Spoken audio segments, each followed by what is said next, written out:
So I'm still scrolling. Should be there. Still scrolling. Hmm. Still scrolling. Oh, nope. Too far.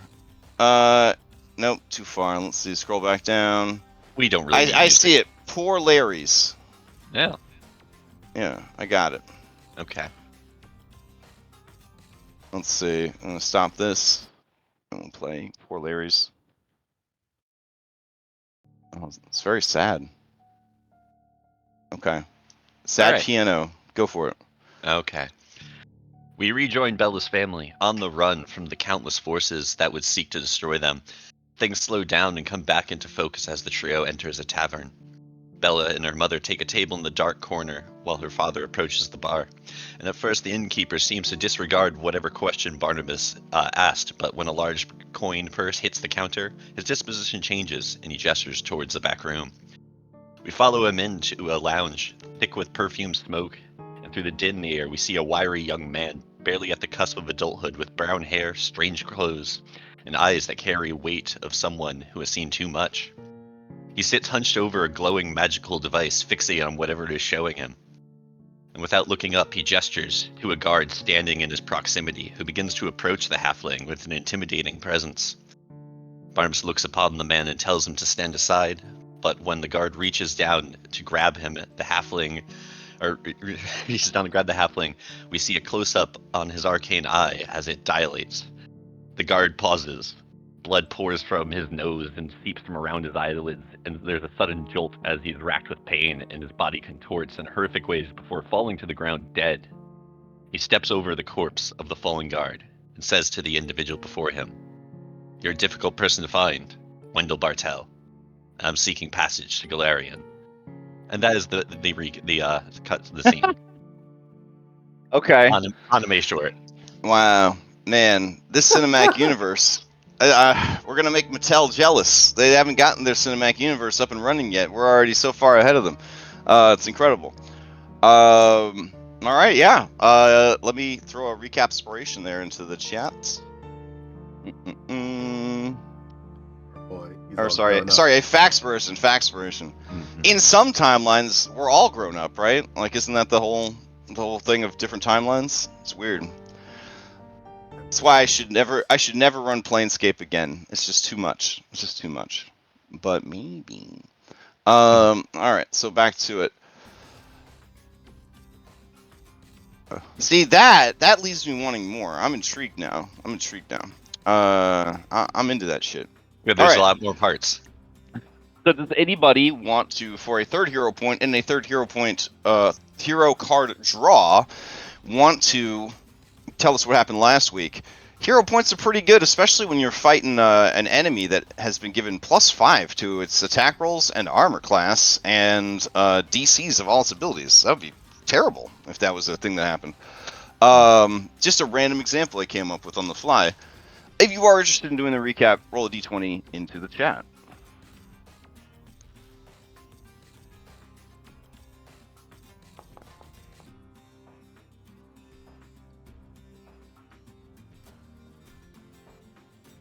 All right, cool. I'm gonna just leave. Been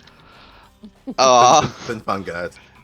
Going once, going twice. Sold to Vulture for a natty 1. Woo, yeah. Woo. Like the participation. Nah, it's way better than that. All right. Last time on Outlaws of Alkenstar, our group found ourselves at Cloud River Keep, the airport, where we had established as our first destination.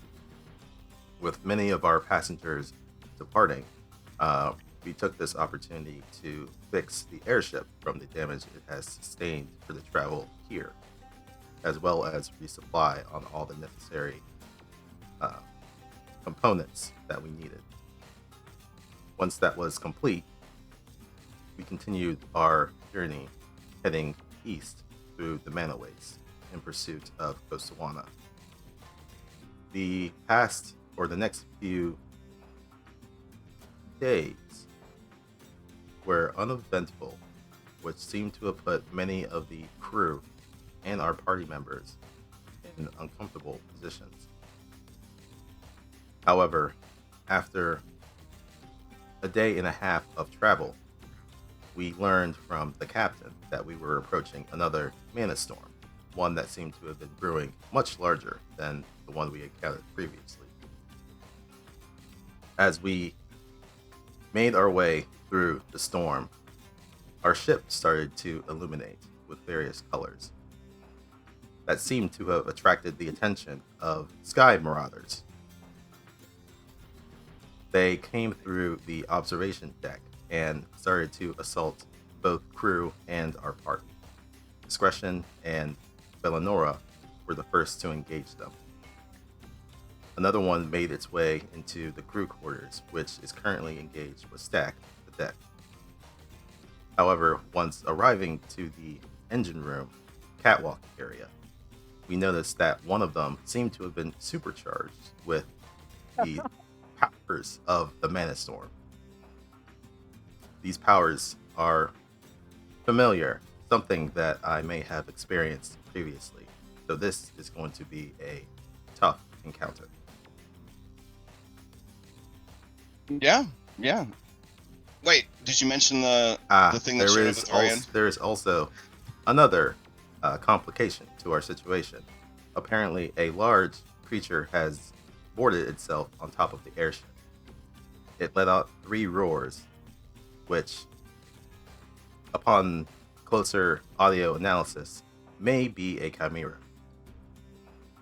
This fight has gotten even tougher. Yeah, fair. All right. In that case, you go ahead and take a third hero point and a third hero card draw, and then we're gonna head back over and jump right into it. Alrighty. I gotta save this sad in piano music. I mean, not that we have anything sad happen in our our games, but just in case. You save it for the Strahd people. See, clearly the only way we're gonna get out of this is for Stack to cast more spells, and then you can buff one of us up with a 1 in 100 chance. That's plus true. 5 on everything. It's the only way. I mean, a 1 in 100 chance to get a +5 bonus. That feels right. You know what I'm saying? That feels Pathfinder right. Appropriate. Yeah. 1 in 1,000 chance that you guys would get +3 temp HP. But don't tell Paizo. Don't tell Paizo. They might freak out. So let's see. Dragon Song extended.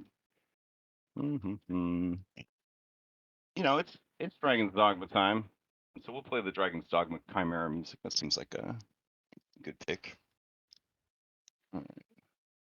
I'm sorry. All right.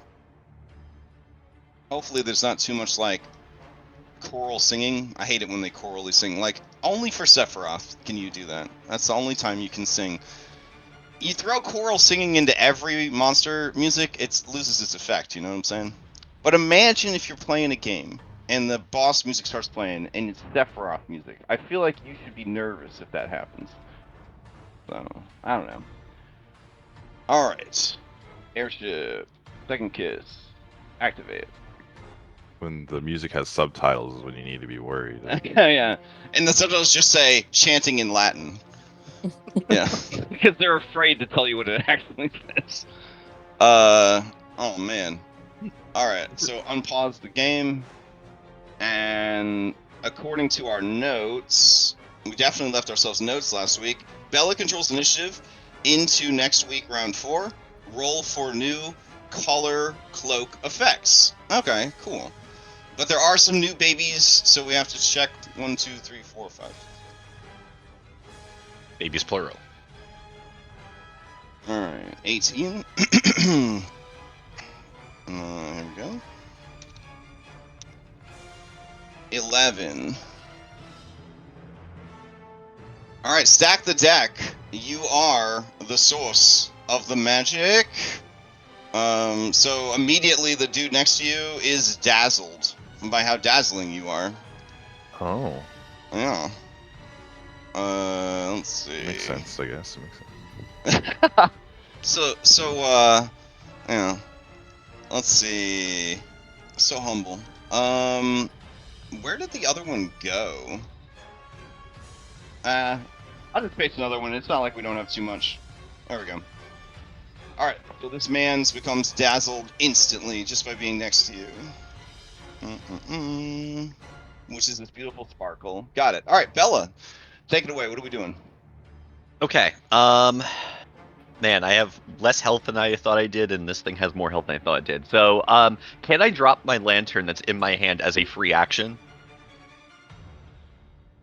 Yeah, you can drop anything you're holding as a free action. If I drop a lantern, is there gonna shatter, and am I gonna lose my light? Is that a thing? I mean, if Giffy had his way, yes. But we might just, move on with our lives. All right. So, Okay, so I'm going to stride to here. Okay. I'm going to drop the lantern from one of my hands so it stays on the floor and keeps providing me light. I'm Okay. going to put into my hand. Is lighting an issue right now, or? I guess not because of the Okay, okay. effect. I don't know if it's gonna. I don't know if it's gonna good. end. You're thinking ahead. You're thinking ahead. That's good. All right. And then? Okay, I'm going to put in my hand a dread ampule. No wait. I don't remember what they're immune to right now, but This one is already flying. If that's, it's already fighting. If that's relevant. which one? Which one? The On that South one? of Catchins already. Yeah, that's the fighting. one I'm attacking. So it's already frightened. So I'm gonna hit it with a alchemist fire. Okay. And then here it comes. Is it targeted? It's not targeted. Target. And then alchemist fire. All right. As you throw the alchemist fire, he kind of Hero bats it point. out of the air. Oh my goodness! Right away. Okay. All right. All right. He bats it out of the air, but it explodes in his face. Is what I was gonna say. That's pretty good Ooh, damage. That's good damage, and he doesn't have a reflex or a reaction to change his damage resistance, so he's going to take the full amount. Great. And also be on fire. Yes. And then with my last action, I'm going to draw into my hand a potion of healing. Okay. And that's my strong last turn. That's my strong turn. All right. So, play passes to the Chimera. All right. The Chimera is going to.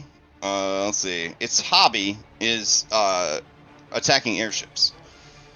So it is going to attack the left engine with its breath weapon.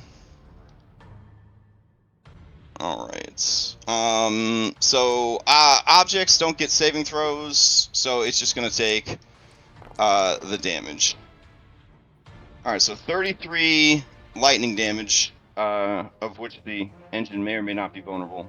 So you guys hear from over here the sound of lightning and thunder, and then you hear from the engine room just the sputtering, and then the sort of sounding of an alarm.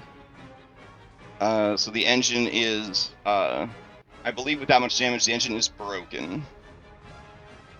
Oh. That was All right. Let's see. That will be the creature's turn. I got to roll its recharge, which secretly has a +1. One of the weirdest parts of Pathfinder is that this breath weapons secretly have a +1. So that breath weapon is going to come back, I believe, on turn 8. Damn. All right. And then that'll be its turn. Wow. Technically on turn 9. Turn 9. Since we're Okay. adding a number. Well, I added it to my roll. If you see, there's a +1 there. Oh, I see. Yeah. All right. I know you a dragon, but I've been a dragon myself once or twice, so It's fine. We just get it back or something. I don't fucking know. All right, you're up. I'm gonna. So we're underneath the balloon now, right? Or in the balloon? All right. So In the remember, balloon? it's a shell. It's a like an aluminum shell, and then Yeah. inside the aluminum shell are these air sacs. These walkways allow you to kind of move around, but these are like humps. You're in a So bouncy it'd be castle. like, If I go down like here, yeah. or like to the right there, I could climb outside. No, because you're inside. You're inside a shell. Okay. So the engines are also encased. Well, the engines are in their own fuselages or whatever attached to the side of the ship. There's only a little walkway between them and the ship. Yes, right there. The doors are to the south of May and Vashon. Yeah, so I'm referring to. Can you get out of the ship there? Yes, there's doors that lead out to the engines. Yep. Then I will scuttle. Okay. I have a significant speed. Well, to some. 35. But there's this creature in the way, so I'm just gonna ignore them. Stick with Twain for me, of course.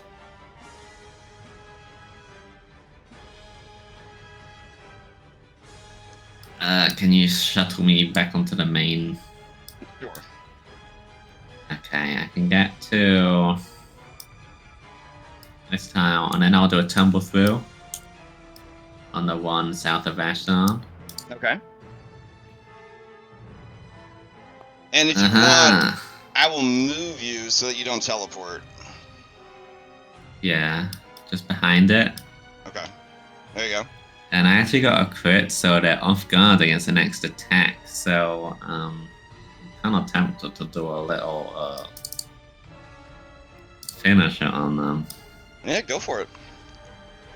So let's give them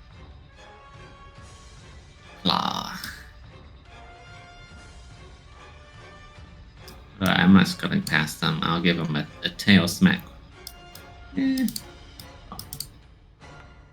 Aha.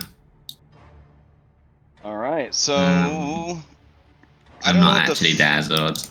Oh yeah, because you moved away from the effect. Yeah, 23 is going to hit. Oops. Have some damage. All right. Ooh, got some beefy damage. All right, this guy is gonna reflexively try to soak some of that damage because that's a lot of damage. Yeah. So he'll use runic resistance, and he'll make the resistance bludgeoning. Slashing, but yeah. Oh, I thought it was your tail. I changed my mind again. But no, it's in chat as slashing. You are a joy. I apologize. All right, let's see. I was Slashing very damage. excited about hitting with a finisher. I mean, the rolls last week, I'm very excited about you guys hitting. You know what I'm saying? All right, so he soaks some of it, but takes a huge hit from discretion. Anything else from discretion? That was 3 actions. All right. Play passes to Resourceful, who is the Hercules of guys now. He's seen the cowardly dragon run away, but the brave grandmother stands defiant before him. He is going to step forward. And as he does, he is then going to twin strike Grandma. Alright, here we go. Sorry, paired strike. So we've got the first one with a +5 status bonus. Totally normal stuff. Alright, hits with a 3. And then the second attack. Let's see. +5 status. And go.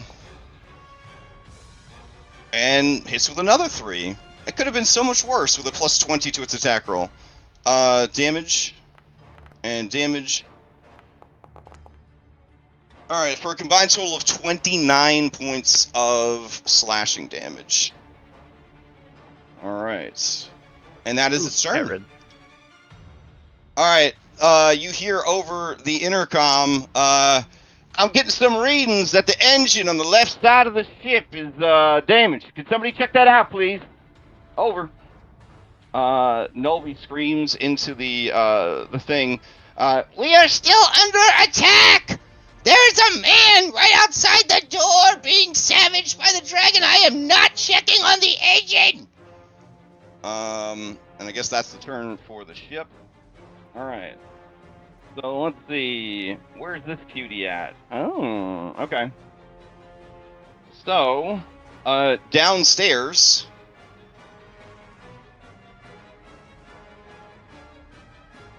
Let's see. There is a there is a shattering sound on the window as a creature uses its action economy to claw and attack the window. I guess it doesn't have to roll an attack roll. I'm just trying to fish for some damage dice here. Alright. Wait, there's what? There's a lot of creatures attacking this The ship. Chimera brought some friends. Oh, okay. Why not? Alright, so it's going to go ahead and start smashing open that window. Metal scamps. Alright. Nice. Okay, that brings us to the next creature's turn, which is another metal scamp. Alright, this metal scamp is going to stride, and it was heading for the engine, but it sees there's a Gevin there, so it's just going to attack Gevin. Let's see. For Gevin, it's going to... yeah, sure. It's just going to claw at him. There we go. Oh, Gevin. Well, he's toast. Alright. Okay. 8 points of damage from a critical hit. But Gevin does drop. Alright. And then because these creatures are cruel and mischievous and malicious, I think it would try and reposition him off the airship. So it's going to try to do that real quick. Gotta grab him first, though, yeah. Reposition doesn't require you to grab. Oh, if you're going to push, you're right. So it would have to grab him. Alright, so it's going to try to grapple him. It does!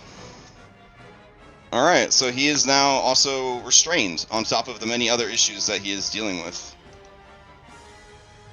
I don't know how valuable he is to you guys, but, I mean, none of us are close enough to do anything about it. Right? Man, look at all them status effects he managed to get. Alright, that is the creature's turn. Play within pass. To apparently, if you have a hand free, you don't need to grapple first. Oh, okay. He has 2 swords. Oh, Scam. no, that's the scamp. You have to. So you're saying the scamp Oh. could have repositioned him? Yeah. All right, then yeah, it throws him off the airship. Okay. Okay. Hey, listen, now you don't have to worry about it. There he goes. Fly free, Butterfree. Okay. So, anyways, dazzled by your light, and on fire, this guy's not having a good time. He's gonna close the door, which is a manipulate action, so if you had opportunity attack, you could use it.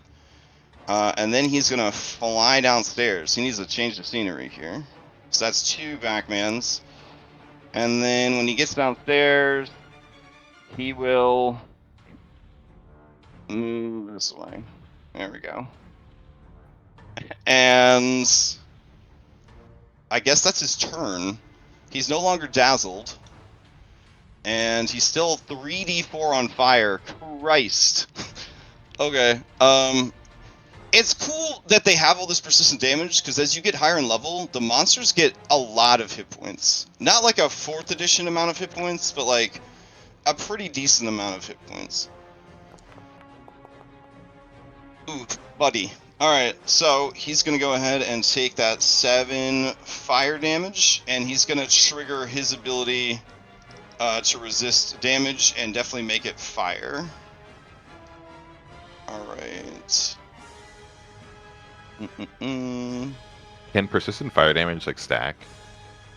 I believe the higher amount... If it's from different sources, I want to say yes. I want to say yes if it's from different sources, but I could be very wrong. Okay. I've never had it come up yet. I'm sure the Foundry will just tell us if it's allowed or not, because it seems to do a pretty good job of... Yeah, I'm pretty sure it's babysat us pretty good so far. Alright, that brings us to Hostile.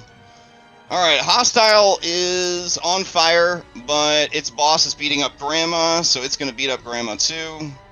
Though there is that lady over there that's throwing bombs at it. I've dealt most of the damage to it. I think it would be more stressful for Bellinora if they attacked Grandma, so that's what they're gonna do. Damn it. Alright, so here we go. Grandma, first attack, not with a +5 bonus. Second attack. Why is he... Oh, he's blinded still, right? Wasn't he... He was blinded for 1 round, though, right? Not for... Oh, Yeah. Yeah, from the Cloak of Colors or whatever effects.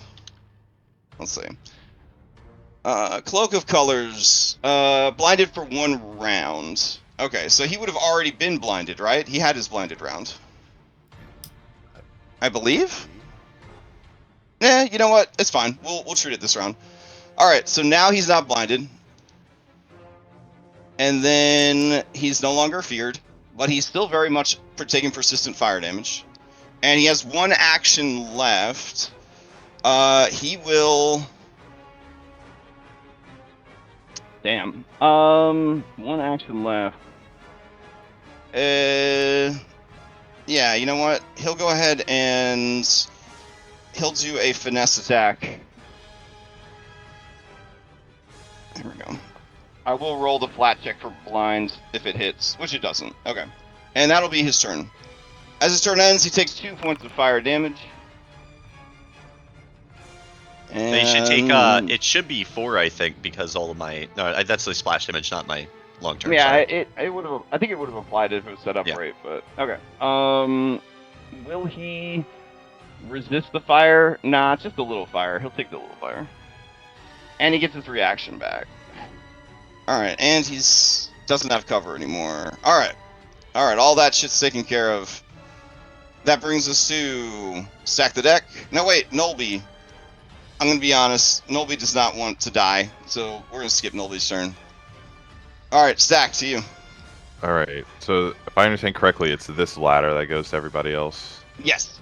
Alright, cool. And that's where the staircase, unless he... I guess the floor situation I gotta kind of... In the game room, he would have gone down to the bottom floor, which is where the bar, the dining car, and the flight deck are. Oh, okay. Yep. Rude. Okay. So if you think they can handle it themselves, you could just, leave them to it. No, they can't. No? Okay. One action, do this number. How many feet are that? 5, 10, 15, 20. 10 more. Alright, Lucky says, he ran into the bar! And he points to the south. No. Or the bottom of your computer monitor. He points to the bottom of your computer monitor. Alright, I think you get to here. And then... Technically the west, yeah. Alright, as you move in, you see that he is menacing Zenny the bartender, shouting at her for water. Because he is on fire. Zinni, if you could get this man a drink, but, the alcoholic kind. And... Alright. And having used his gun sword, I've had it on my person. I've never had to use it. So I'm going to strike at him once. Wait, target him Following gun safety laws, you keep your gun sword loaded at all times? Yeah, it has arrows in it. It arrow.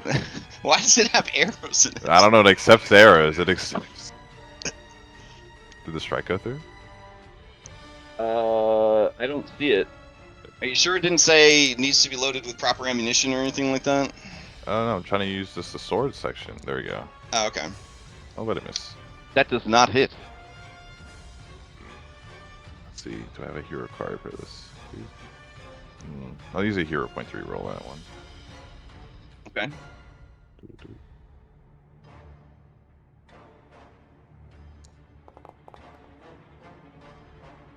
Hey, that's gonna hit.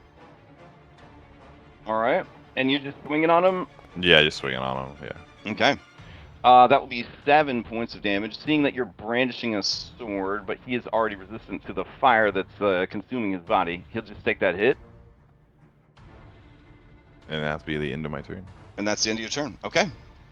And I guess he also doesn't have a reaction to change it anyways. Alright, play passes to Ketrin. Ketrin, surrounded by enemies. One of which is on fire, the other is nigh unto a god. What do you do? Well, first, I'm gonna heal myself. Okay. Seems with like a good battle idea. medicine. That's step 1. Alright. And we've established blessedly that these guys do not have opportunity attacks. So I'm gonna hero point that. Okay.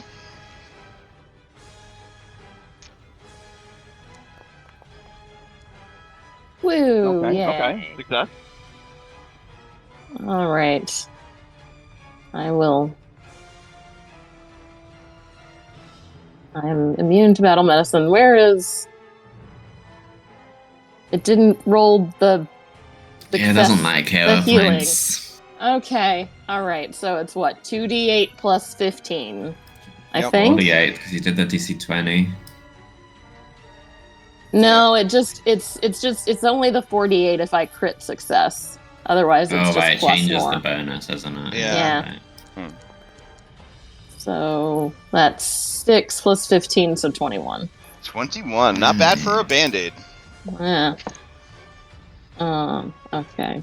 21 plus 17. Sorry, I gotta do this math. That's 38. Yeah. Oh, do you guys see that now when you get battle medicined, it says who you got battle medicined by? That's pretty cool. Yeah. Wow. I'm excited by that. Yeah. Okay. And then I'm going to bonk the one behind me.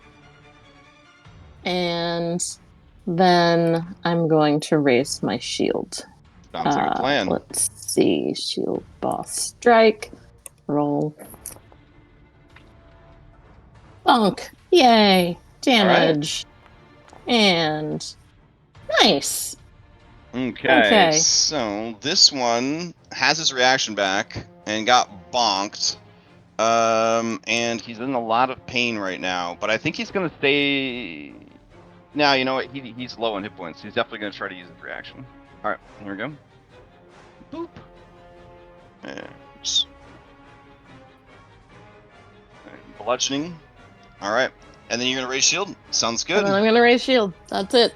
That's what I got. All right, this guy is near death from that hit. He would have died if not for his runic resistance. Play passes to Vulture.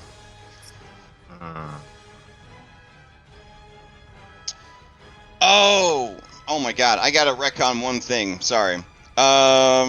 Discretion, when you did your slashing last minute instead of bludgeoning, you would have popped these pustules on yourself. There you go. Oh, fun. Yeah. I didn't roll it because my brain was so set on you rolling That's not good. bludgeoning damage. Okay. Alright, so here is your acid damage. 11. Alright, so back to Vulture. I don't think I can afford to lose that. But I'll take it. Okay, I'll take it. Damn. Okay. Bella, you gonna be taking out the Sky Marauder? I'm certainly going to try. I would encourage you maybe to go after the god guy. Yeah. Between me, Vashon and I, we can probably handle it. One former god versus one new god. A battle worthy of Mount Olympus or the Galarian equivalent. Alright. Well, unfortunately, I don't have the action economy to deal with him at this point in time. But I am... Well, actually, hold on a second. Oh, yeah, I wouldn't be able to do the thing I wanted to. I'm going to spend one action to mark him as my... change it, because I had it on the weakened guy first. So, God guy is going to be my prey. Okay. I have it on my thing. Next, I need to reload. Is that an effect I need to apply to his sheet, or? No, I just have to turn on the toggle to say that my target is hunted. That's all. Okay. The next one to reload, and then final one is going to get a shot at him. Alright. Can you just hit the marked prey button so that I can apply it to the guy, so I can keep track of who has it? Thank you. Uh-huh. All right. And then shot. All right. Oof. That's still gonna hit with a. What'd you roll? A 2? No, Still is. 18. Oh, okay. 3D dice lying to me. All right. So an 18 for 34 is going to be a hit. Yeah. Damn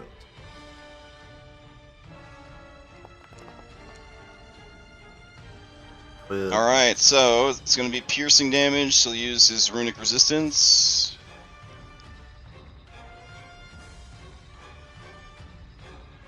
All right. As he does, he's going to take some of that piercing damage and explode acidic pustules all over Katrin. Katrin, give me a reflex saving throw.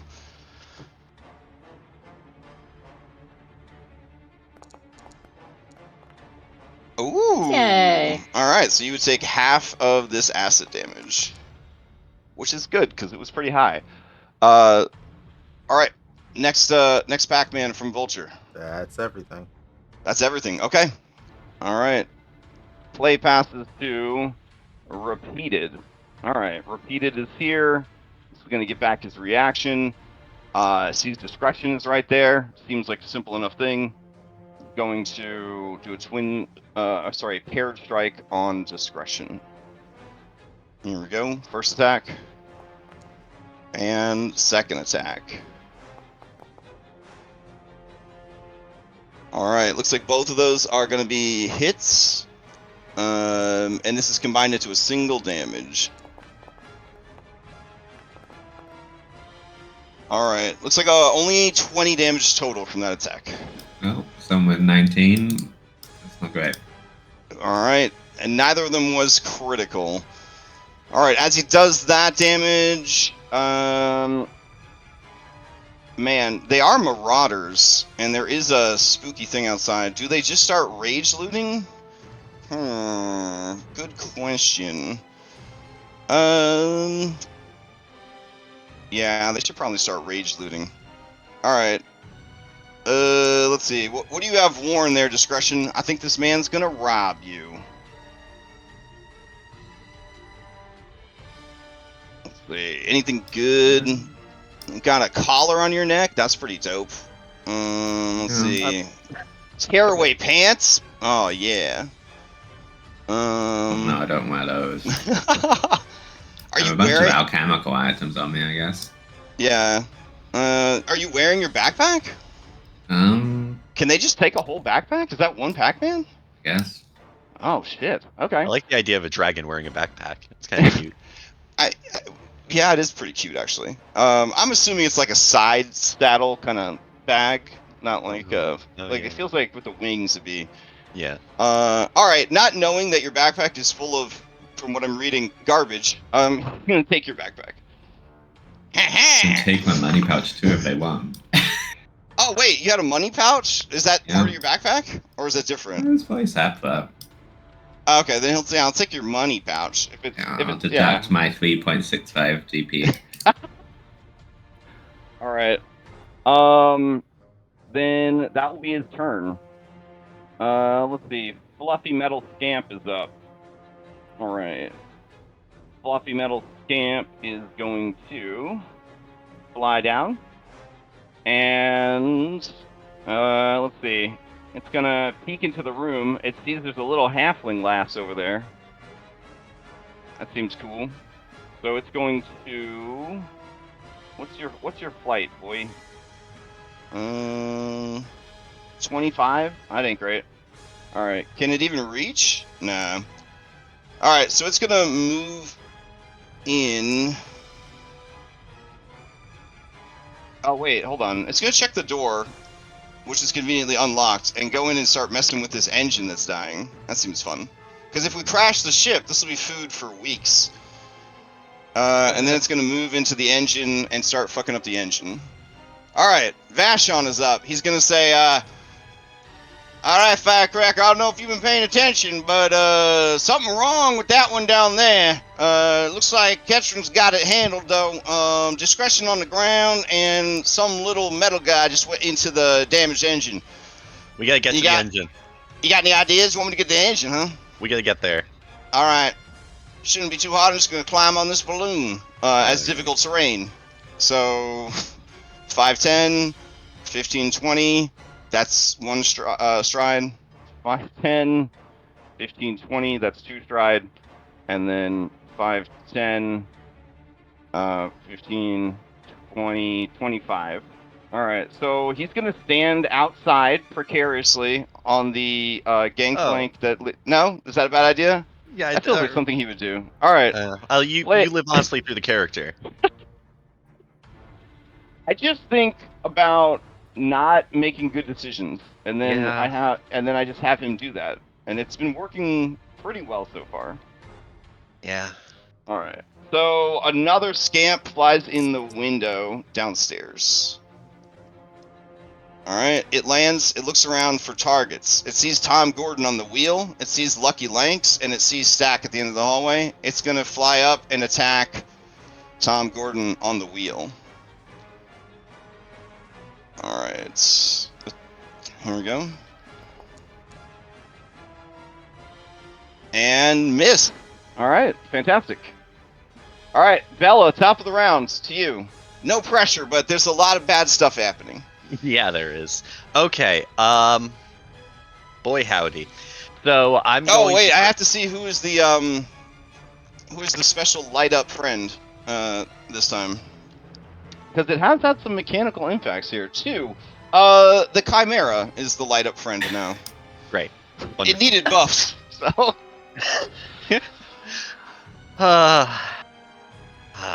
Okay. So, there's an on-fire guy in front of me. Any amount of damage is probably going to kill him. So, here comes another Alchemist Fire, because it's what I have the most of.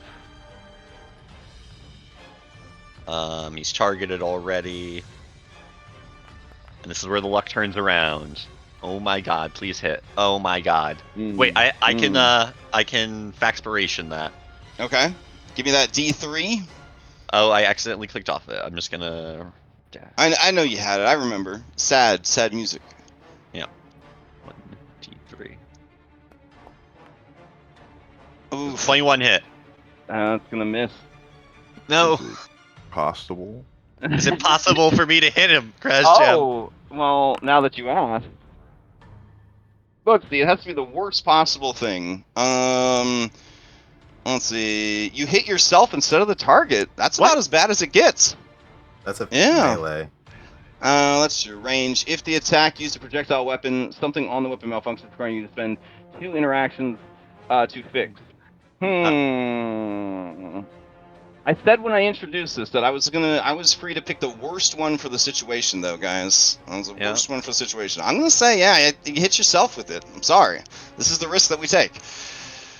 Okay. Because the weapon problem wouldn't have done anything to you, really, because they're just throwing bombs. And the idea is that there is a cost. All right, so give yourself damage.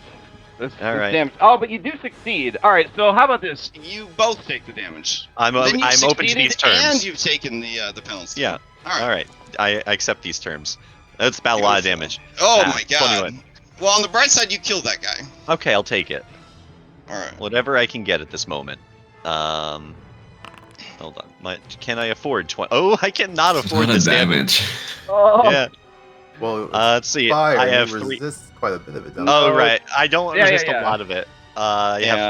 This ain't D&D, bro. I resist 2 your damage. Blood and hair is fire. You may resist half your level in fire. Yeah. It's rough. It's inequitable. It's fine.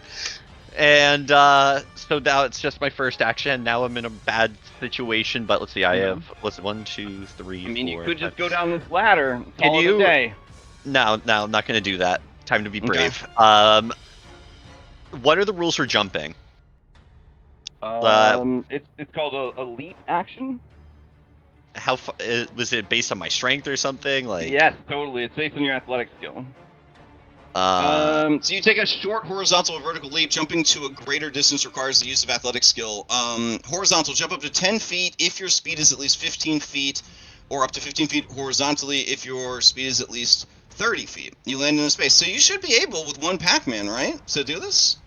I want to try to jump to next to discretion. And if I need to, I have a special item for this, but I don't. You want to try to jump over this man, this full-size Sphinx man? Yes. That's a tumble through unless you have some crazy thing that I don't know about. You might know about it, but I do have a crazy thing.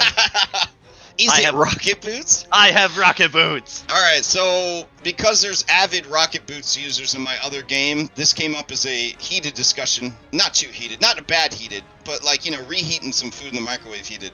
I just say you basically get like a fucking teleport out of them. So you just jump and the extra distance. Like, there you go. Okay. So you jump.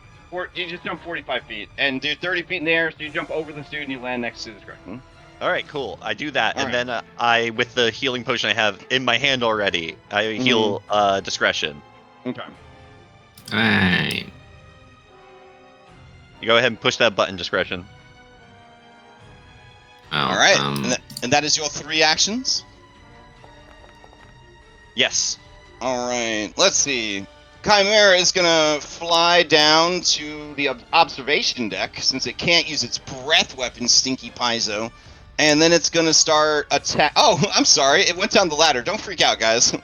Excuse me. All right, it goes back upstairs. It just starts attacking the ballistas because it doesn't like those at all.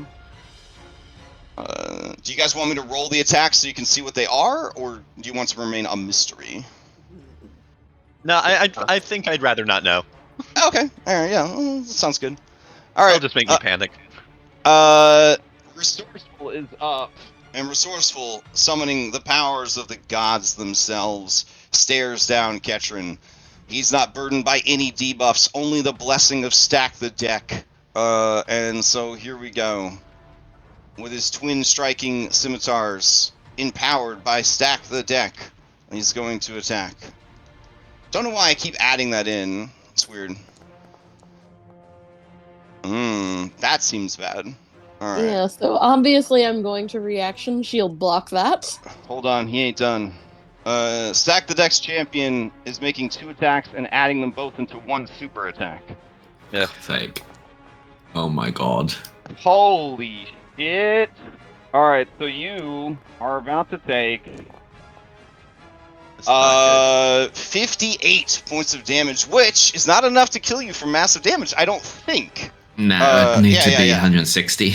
Yeah, that's like the low-level baby stuff is getting killed by massive damage. Alright, so you take a big crit. So I block 10 of it with my shield. Okay. So I take 48? I believe so, yeah. Yeah, and my shield also destroyed. takes 48. Yeah, and your shield would be destroyed. Oh, shit. No, it's just broken. Oh, wow. Totally. Okay. My shield has 96 HP. Oh, hell yeah. Wow. Revised Pathfinder 2, baby. All right, Yes. nice. My shield is broken, and I take 48 damage. Oh, shit. All right, and then you drop. Oh. Okay. From a crit, so you'll be at wounded 2. Fine. All right, and then with its last Pac-Man, let's see.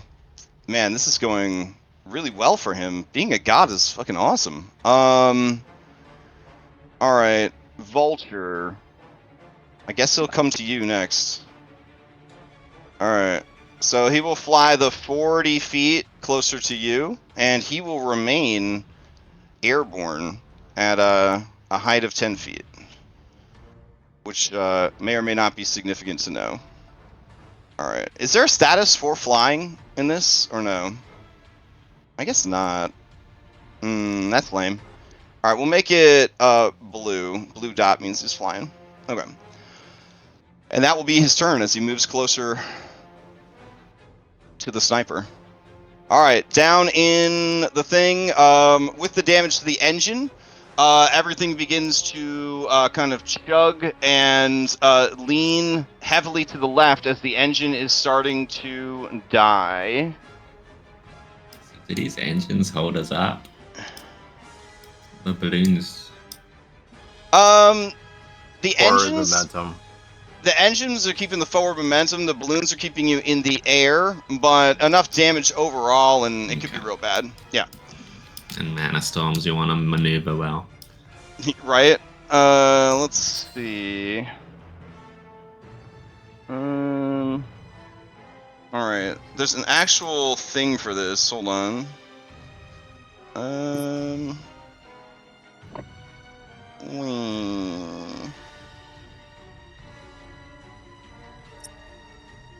I'm just looking it up real quick. Oh my god.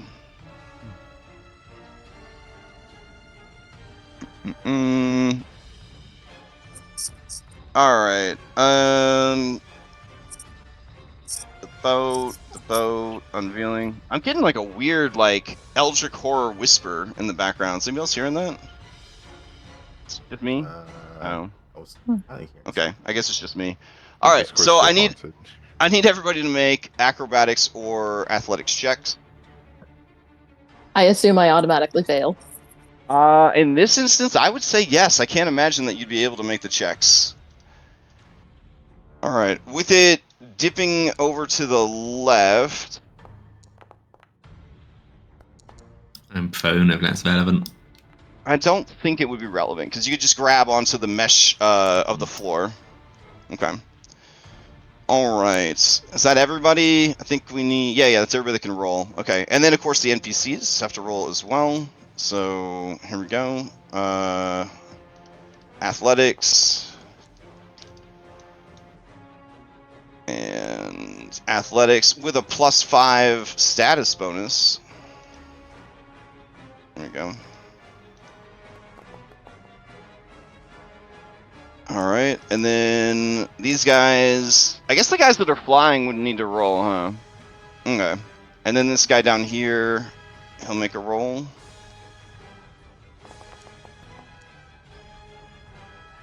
Okay. So, 2 of them failed. It was a DC for this is a 20. And you're going to be moved 10 feet to your left, if possible. All right. So this guy's body would tumble over here, and Ketron's body would tumble over there. I guess given that it's rounded, you guys would roll back into, like, the crack, like here. And then this one right here, he would just slam against the wall there. And then down here, this guy would stumble that away. All right. Okay. That seems good. All right. If anybody critically failed, they would also be prone, but I don't think anybody critically failed. All right. 20. It's relatively low for your guys' level. So Stack, with a 17, you would be kind of pushed, I guess, to here. All right. And I can't imagine that Winry would make it either, so she'll just get pushed over, and then you'll be right next to her. There we go. All right. Beautiful. Woof. Okay. The reason this is happening is because they didn't even try to make a piloting check because Tom is freaking out about this thing attacking him. The captain is going to attack it. Tom's going to move into a flank, taking his hands off the wheel temporarily. Here we go. Jesus, take the wheel. Yeah, right. Might as well. Let's see. All right, so she runs it through with her rapier, I'm assuming. All right. And these guys used to be mephits, so I wonder if they explode. Let me see. They do not. Aw. Okay. So the creature dies. And then Tom, with his last action, runs back to the wheel. Last 2 actions, and puts his hands back on it. All right. Tireless Scamp is up. It's going to come through the window. It sees that there's a dead Scamp there. It doesn't want to mess with that. So it's going to fly this way. And it sees a Suvu here, and it will go ahead and attack the Suvu. No pressure, Stack, but NPCs, they're dying down here to these level 1 scamps. Alright. That is its turn. Heading back upstairs. Alright, this one has thrown somebody off the edge. It really enjoyed that. It sees that there is an unattended halfling there. So it's going to fly forward to here. And it sees that there is a dragon there, but also a big scary guy. So since it sees that there's 2 targets there, it is going to use its breath weapon. So it is going to use breath shrapnel, and it'll do a 15-foot cone towards discretion and the Spellscar Marauder. Oh, this is going to go badly. All right. So that's going to be a reflex save, which should be pretty easy to do. Oh no. All right. And then this guy's going to make the reflex save. Then he's going to shoot acid. Holy shit. Oh, wait. All right. All right, here comes the damage. Hey, at least you don't take acid damage. Silver linings. So that's going to be 6 damage plus 1d4 bleed on discretion. He's going to be what does me in, isn't it? All right, and then 1d4 plus 1 rounds, so in 2 rounds, so that would be on round 7. If this guy lives long enough, he will have his breath weapon back. All right, and that is only 1 Pac-Man to breathe his breath weapon, which is kind of nuts. So then he will attack with his claw. There we go. Hit by 0. All right. It lets out a shrill laugh, which sounds like metal scraping against metal. And this guy is up. All right. He really wanted some water. And you did the damage. The damage to who? To me. You just scratched me. Oh, my bad. All right. 7 damage. All right. Oh, did Winry get put into initiative? No. She could. Yeah, that's a good idea. All right. Let's see. All right, so Winry would have gone already. So she would have just run for it. Sorry, Stack. All right, she goes to run out there. She sees that there's another thing there, so she's gonna run here, open the door to the stairs, go in and close the door to the stairs. Fair enough. All right. It's been a lot. I know she could have grabbed like some alcohol and smashed on this guy, but I mean, for some scary shit right now. So at the end of the day, she a bartender. All right. This guy is going to target you and do twin strikes. So here we go. First attack, second attack. Yikes. All right, so here's the damage and the damage. This combines into one singular attack. And you know what? I would have had him hop over to here to do that. There we go. So there's no bar in the way between the two of you.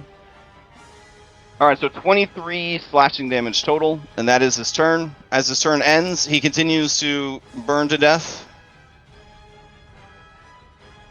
All right, so he takes 8 more damage. He's definitely going to keep that resistance up. He'll try to recover. And he does. All right. Oof. Okay. Let's see. That then play would pass to discretion, unless discretion dropped in case your thing would be moved. But you're still going, right? With 3 hit points? Mm-hmm. All right, so discretion to you. Okay, well, I'm on the ground, which makes the action awkward, even though I don't even use weapons.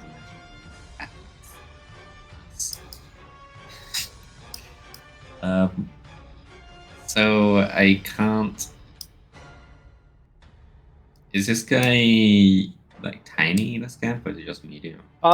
This is actually a medium creature. Jesus Christ. It's a big boy. Big Yeah, as me. Straight out of Yu-Gi-Oh! Because they didn't have any art for the metal scamp. So. Alright, well, I think they need to be breath weapon on. Alright. Red Eyes Black Dragon, go. Sadly, I can't. Is that Red Eyes Black Dragon? I fucking know. It's one of his variants. It looks similar. Man. How far he's fallen? He's a level 1 scamp now. That is. Dragon Breath. That is a saving throw. But just for the scamp. Okay, just the scamp. Alright. Let's see. The scamp is definitely going to make this DC 21 save. Oh, shit. Incredible. Oh, it's sand. Oh, man. Not sand. Alright. It takes half of that. Okay. It actually has resistance to electricity. Oh, well, I was hoping That's I had the bummer. opposite. That's a bummer. Okay, I'm gonna stay on the ground and go Okay. for this other one because you don't take a dragon's hoard.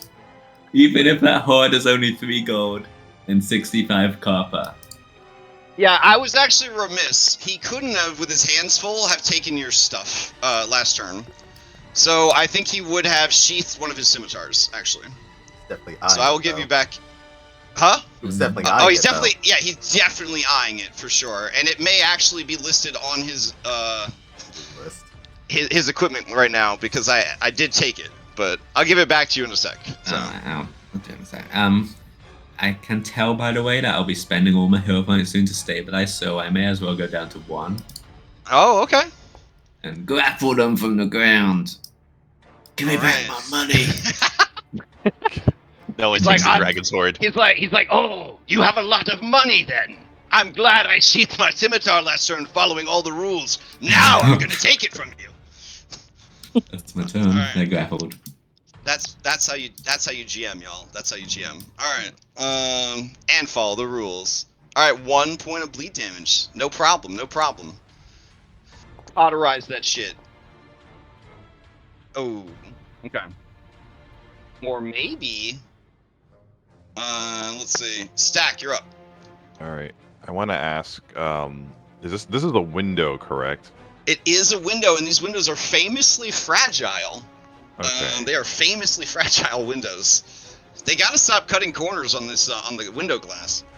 All right. Stack is going to. He's going to use Stir Strike to get advantage. So that's a spell. Okay. Go ahead and give me a roll. Didn't we say it was a 19 or less, I believe? Yeah, 19 or less. Yeah. Okay. Ooh. I know you didn't expect it, but you have caused a wild surge. Can you give me a D100? Alright, 46. I think we've had 46 before. That's a lot of these. I wish I had the foresight to do like a checkbox list, so we could have like seen if you finish your bingo card and get all of them. It would have been so cool. Alright, Empowered Overload. The spell you just cast is treated as being cast with a slot 4 levels higher than normal. Yeah, we've had that. Does that do anything if it's charged up? I mean, I don't think this one it doesn't have a heightened effect. So. Okay. At the same time that you cast a spell, you take 4d10 plus the original level of the spell force damage. Oh, so you just get the bad part of this. That's unfortunate. Yeah, we had that one when I laid on hands. Oh, which is why you didn't lay on healed hands you. for a long time afterwards. Yep. Healed you a ton and then knocked you out immediately. Yeah. Alright, so you take 19 points of force damage. All right. That's 6. Okay? Okay. Keep going! I use my spell strike to hydraulically push him out of the window. Oh, that's type of spell. Okay. Let's see what happens. Okay. So here's your d20 roll. Here's your d100 If you roll. drag that effect to yourself, I think it auto rolls with advantage. Oh, okay. But let's see. Yeah. What was this for? Oh, because you This is cast for- another spell. Oh my god, you're casting 2 spells in 1 turn. Okay, yeah. So 27. My heart. Alright, all spells cast in a 10-foot emanation for the next minute. Oh. Okay. Alright. So here's a 10-foot emanation. Alright, as you cast this spell, you cast it twice, baby. Oh, sick. Okay. Here's my strike on my dagger. Okay. It's at advantage. So how is there is like shift click for it or? See where it says spell effect sure strike? Drag that to your guy, and then I believe it will make you roll with advantage. Oh, okay. Yep. Oh, it even gets a cool little thing hovering above you. Oh, that's neat. Okay.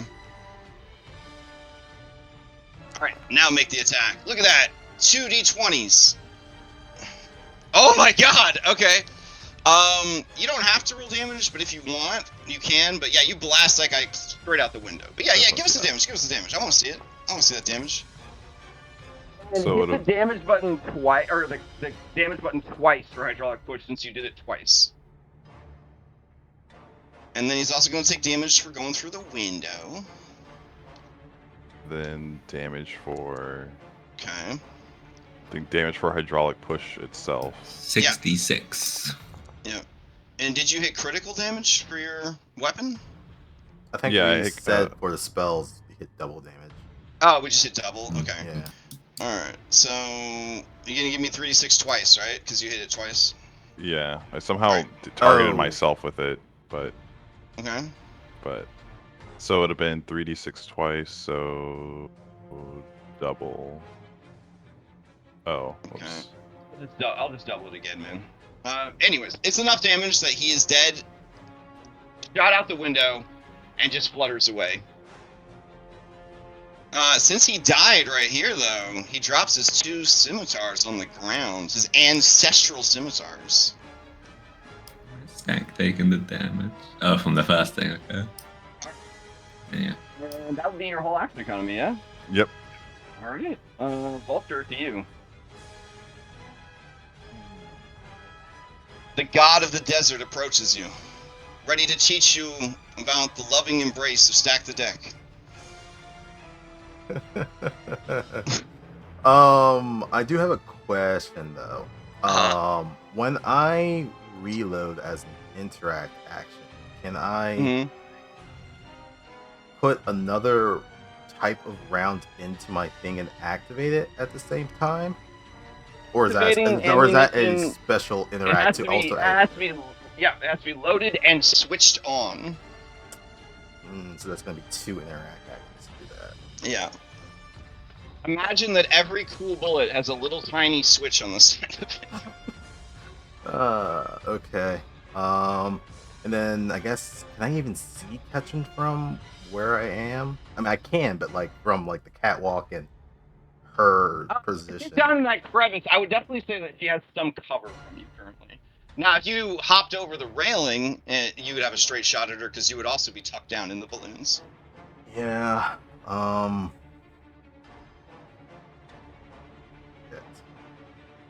have a backup character. I'm just saying. I don't want Mother Ketrin to go. She's the best of us. I'm just gonna look at this Sky Marauder and be like, you want a duel? Then follow me. He's going to interact, reload with his gun. He's going to take a initial shot at the Sky Marauder. Okay. Oh shit! That's gonna hit. He used his reaction last time. Oh my gosh. Yep. So, since he has resistance to piercing, this will go in as bludgeoning damage. Correct. Because of your concussive trait. Yep. Alright, so he'll take the full 6 damage. As a reaction, I'm going to use... I believe this is maybe how it works. Fid's ability to boost potency, and I'm going to reroll one of those dice. Okay. So... Still a Okay. Alright, so I guess I got to take 6. And then I am going to... go down the ladder as a running reload and start moving. Okay. But it did not teleport. Alright, Repeated is up. It sees that this dragon will not quit, and it just boasted about its treasures. So, he's gonna attack it. He's got to keep one hand free for the looting, so he is going to attack with his talon instead. Here we go. That'll get me. Alright, and then I need you to make a fortitude save against a horrible disease. I don't know if that's going to end up being relevant, but... Alright, you make the save, no problem, no problem. Great. Alright, now he Happy. takes your backpack and your coin purse. Wait, no, because he'd have to stow the backpack, right? So, alright, one action to grab the backpack, and then one action to wear the backpack. So now he's wearing your backpack. Like hold him in his little talons. Yeah, okay. Or he, like, affixes it to his belt. That's his action economy. Alright. I feel good because he did some raiding, you know? Like, if you're gonna be a pirate, you gotta at least have something. Oh, the damage, my bad. Here you go. You're very generously not giving me damage. Yeah. I'm so used to damage rolling by itself. I'm still adjusting, You know, a year later. Alright. Fluffy Metal Scamp is up. It's just fucking up this end. Wait, oh, there's a man out there.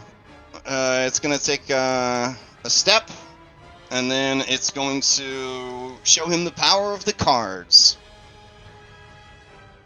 By breathing this breath weapon in his face.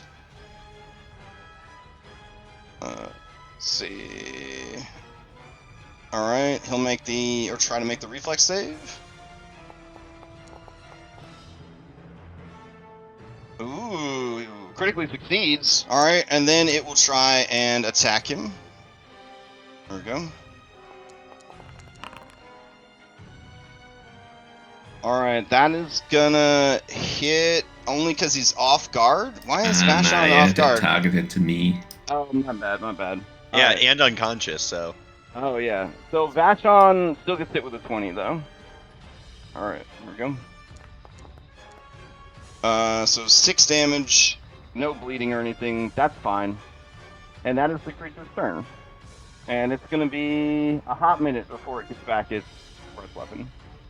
Alright, Vashon's turn. Alright, let's see. He's right up in this thing's face. He's gotta kill this thing so he can get in there and do his business. Alright.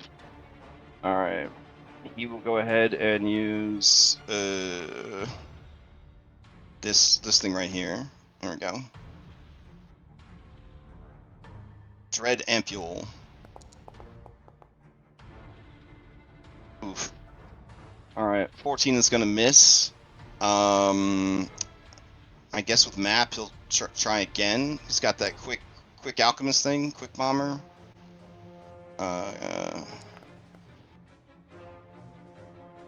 Hey, 15 hits damage. Alright, so it takes 7 points of mental damage. And it's still going. And then, you know what? Vashon is going to step back. And he's going to say, to you, Bella, he's going to say, yeah, there's something in the engine. I mean, he just kind of shrugs and says, we might just want to accept that this shit's going to crash and find a place to hunker down. Play passes to Bella. In round 6. Mm-hmm. Right, you want to do the light effect while I think about resolve my panic attack? Bad. Alright, let's see. Here we go. Don't know what to do. I don't know what to do. 5. 1, 2, 3, 4, 5. So the bartender who's hiding in the staircase. Alright, that shouldn't be relevant this turn. That's like the second time she's gotten it. Yeah. Man, do I use my entire action economy to try to save discretion, or to try to fix the engine? I don't know. He might be right. We might be just going down. In which case, having living allies would probably be better than not. Oh, this is gonna be bad for me.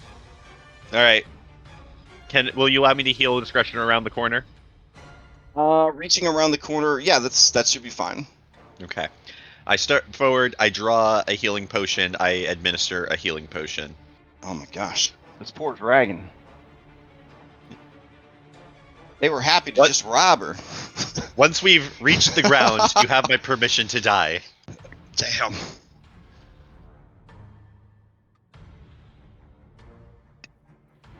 Keep going. All right, that's your 3? Yeah. All right, let's see. Having damaged the ballista, it's now just going to attack the balloon. The other ballista? Yeah, it'll shut down the other ballista.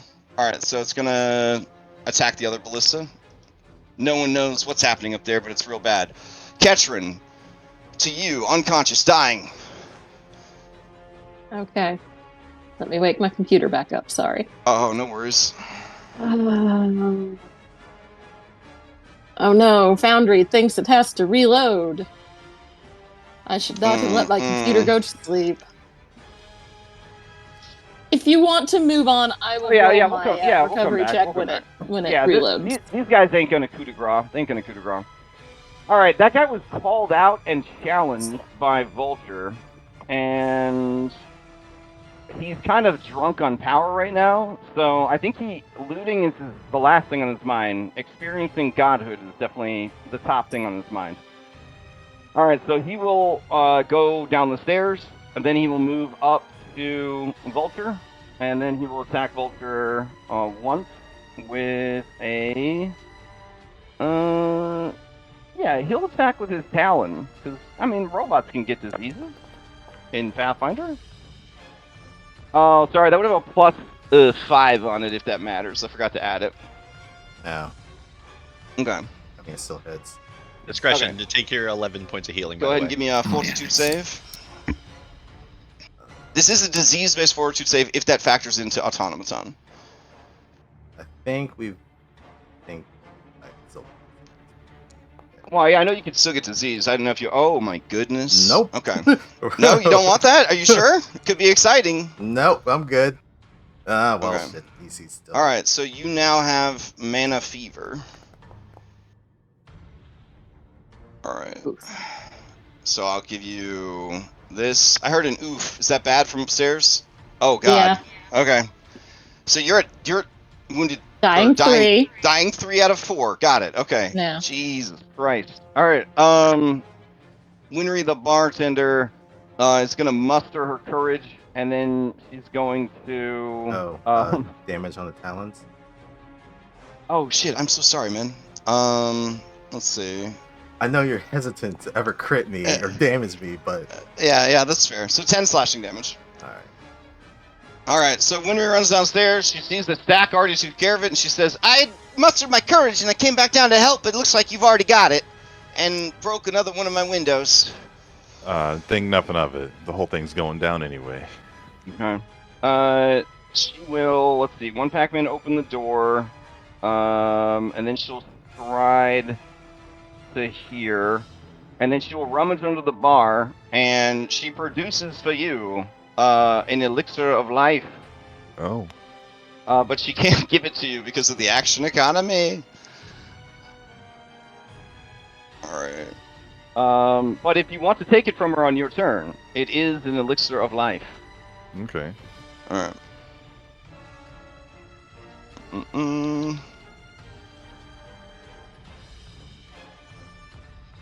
Alright.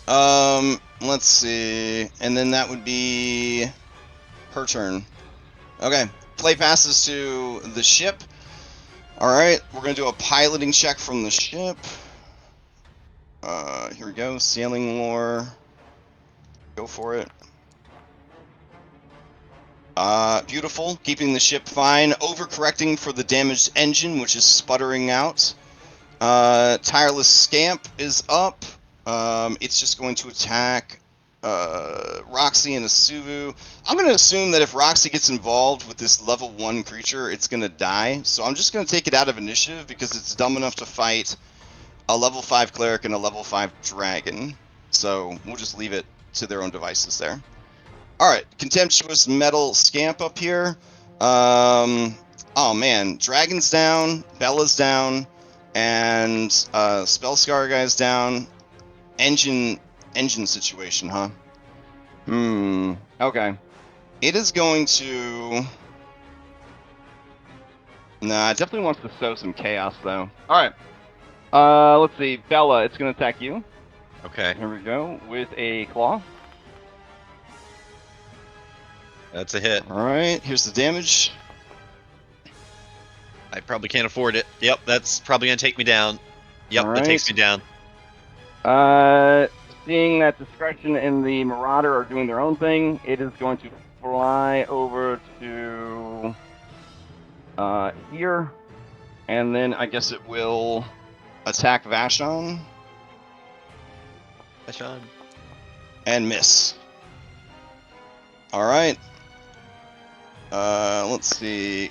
Cavalier is super dead, so we can just delete him. Oh no, I think I kept him here so that you could loot his scimitars if you had time. Alright, so then Discretion to you. Alright. It's got you marked as dead in the tracker, but that is patently untrue. So there you go.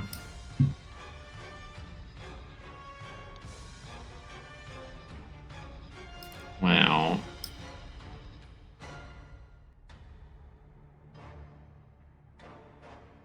he isn't up there in a rough way. Kitchen's unconscious. How many days? 3. I have hero Uh-huh. points. Okay. I will tumble. Can you tumble from prone? I thought you I'll have to get up from stand prone up. first. Okay.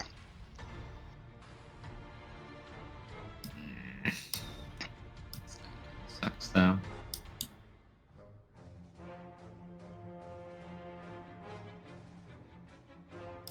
Gosh, I don't think I can kill this guy though. Okay, I guess I'll tumble and just try and fix the situation somehow. Vashon is still conscious? Yo, Vashon, you around? Yeah, I'm here. Alright, you got better. I'll say without not asking no him, problem. saying he has. Tumble. That's not good. I need that to actually work, even though I only have one more hero point. Okay. Get here with 15 feet. 35 speed. So I can get here. I'm right there. Yeah. And then I'll still one action. I can get 2 catching.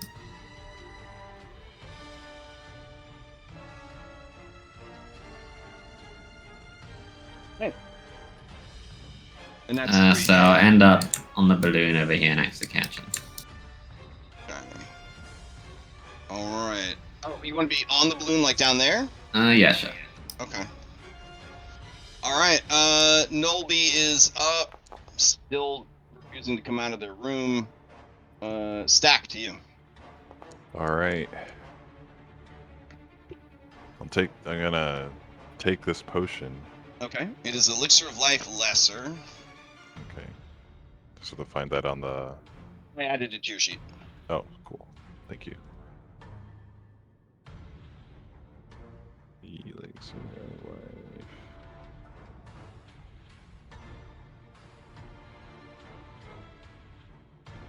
Yes. Oh, do you immediately quaff it? Nice. Okay. Oh, No, that's good. That's good. All right. I have one more. to And get one more out. Pac-Man. All right. So it's not this doorway, is it? To get to everybody else, it's. I mean, it's the a one. start. It'll bring you upstairs, but yeah, you got to get the Okay. ladders to go to where they are at. All right.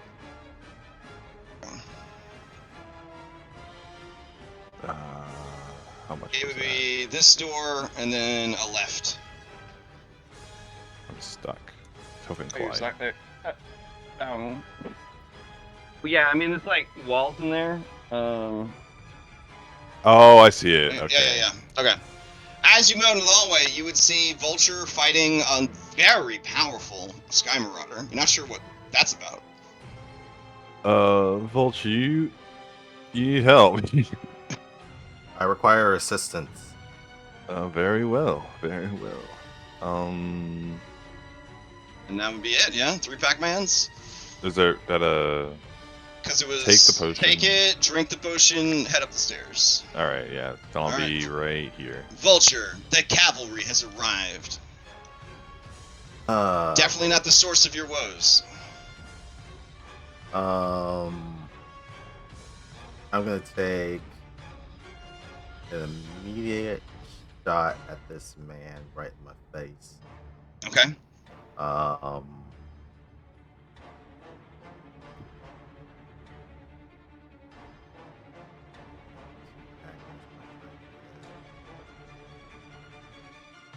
Fuck it, YOLO. Let's go. Vulture turns on a holographic display that shows in front of his face as he's aiming at this godly Sky Marauder. And I am going to, because he's marked as my prey, I am going to use Hunter's Aim. So I get +2 bonus circumstance to the attack roll, and I ignore concealment and any lesser cover he may have, but he's in my face, so it doesn't matter. Okay. Alright, let's. Ooh. That is gonna hit. So close on a 20. Alright.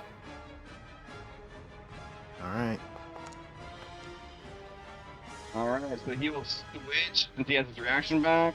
I will use my reaction to reroll that bludgeoning. one. Oh, okay. Yeah, extra damage. Okay, so that is 11. Wait, no. Yeah. So the reroll, is this from This is the from B team ability? Yeah, B team ability. Because they do the activated thing once, and then they gotta press for 10 minutes to refocus. Oh, my bad. Yeah. Okay. No so worries. Then ignore that. Okay. 10 damage. Alright. So let's see. It will go ahead and switch to the other damage type. That was like once per round. No. Unless it's This says they're passive. I don't believe Right. keep going. Okay. That was a shot in his face, and then I am going to use my last Pac-Man to running reload and move down the hallway.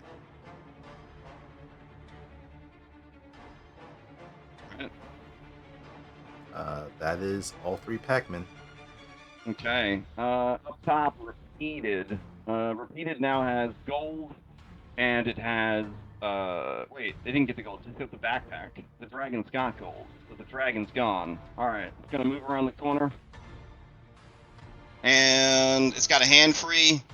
Bella, it's gonna take your backpack. No, I have a lot of things. Give me that backpack. Right, did it take my pouch or my backpack? Oh, it took your backpack because it didn't have time to get the pouch also. Mm. Has the bag of holding in it. Oh. Alright. Oh. Alright. How encumbered is this man about to be? Well, if the bag of holding is in the backpack, then Yeah. it's only as heavy as the backpack listed.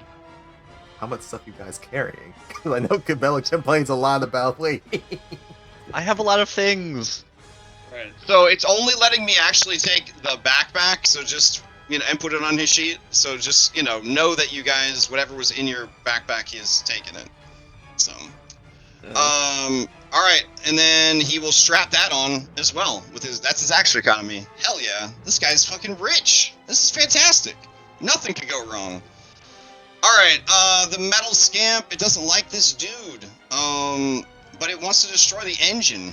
So it is going to try and grapple this guy, because he kind of looks like a nerd. Maybe they could, throw him off the edge.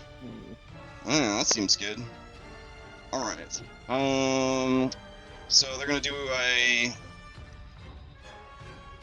where is it? Grapple. There we go.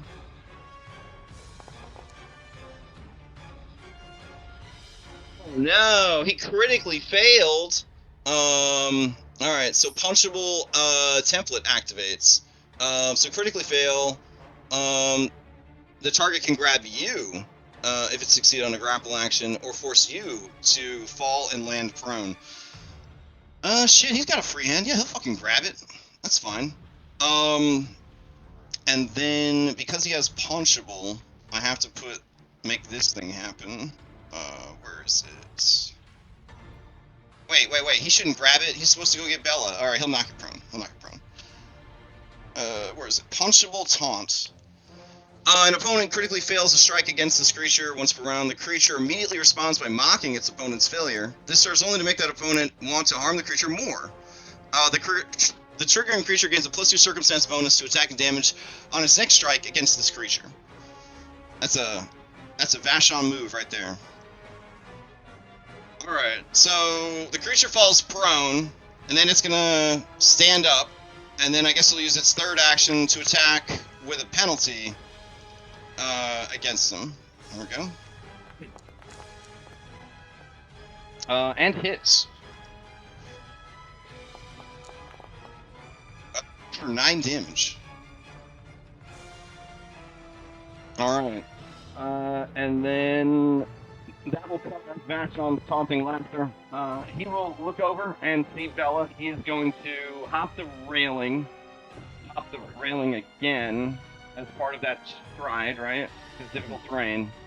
And then potion, and then He should already have one in his hand. He drew one. Oh, and he hasn't used it yet. Yeah. Okay. And then here you go. Thank you. And then he'll put another one in his hand. All right. Not bad. Oh yeah, I even remembered that he had it held. Man, that's good stuff. All right, that is his turn. Round 7. That means your one Mephit thing gets his breath weapon back. This turn. All right, so what are you gonna do, Bella? No, wait, it's not Bella. Your initiative got changed. It is the Chimera. All right, the Chimera has broken both of the ballistas. Now it is moving on to the balloon. From inside the balloon, you hear the rending of metal and the pounding of what sounds like a industrial jackhammer against it, and the slashing of claws and the screaming of metal. And looking up at approximately right here, you can see that dents are starting to form in the balloon's infrastructure. Right there. All right, Ketrin. All right. You're up. So you got hero points, yeah? Yeah. Okay. But we agreed that I can roll, and then if I fail, use my hero points. Yeah. So the meta is definitely roll, re-roll. If you still fail, there you go. You're good. So you made one success, so you're one step closer to not being dead. Okay. All right. That brings us to resourceful. He sees that there are challengers ahead, and he can face any challenger. So he will move forward and attack Vulture with his Twin Strike. There we go. First one with a +5 bonus from Stack the Deck. I've been told it's important to call out bonuses when they're being used, in case they're advantageous. Alright, and then again with a +5 status bonus from Stack the Deck. Alright, so just 2 regular hits.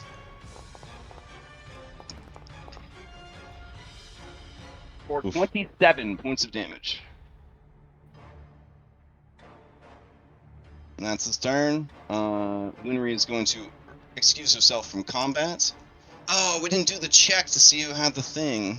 Alright, hold on. That's definitely not right. There we go.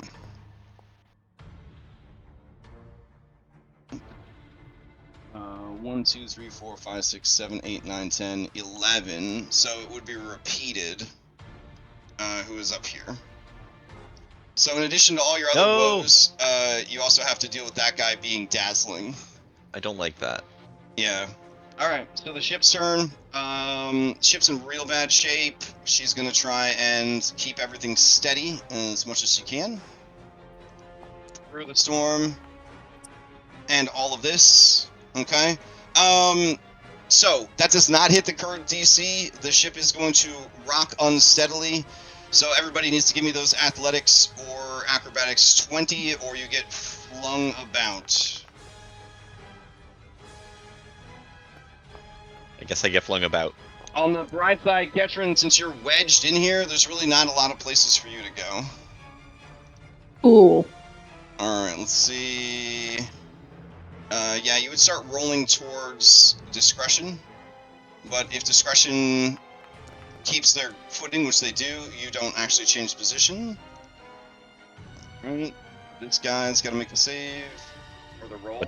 What direction are we moving? To the top of your monitor. I guess I don't move. Yeah, if you hit blocking terrain, you just don't go anywhere. It's only if you were critically fail you would fall prone. And then the one that you guys are fighting down here, I don't think there's, unless you rolled in that one. There we go.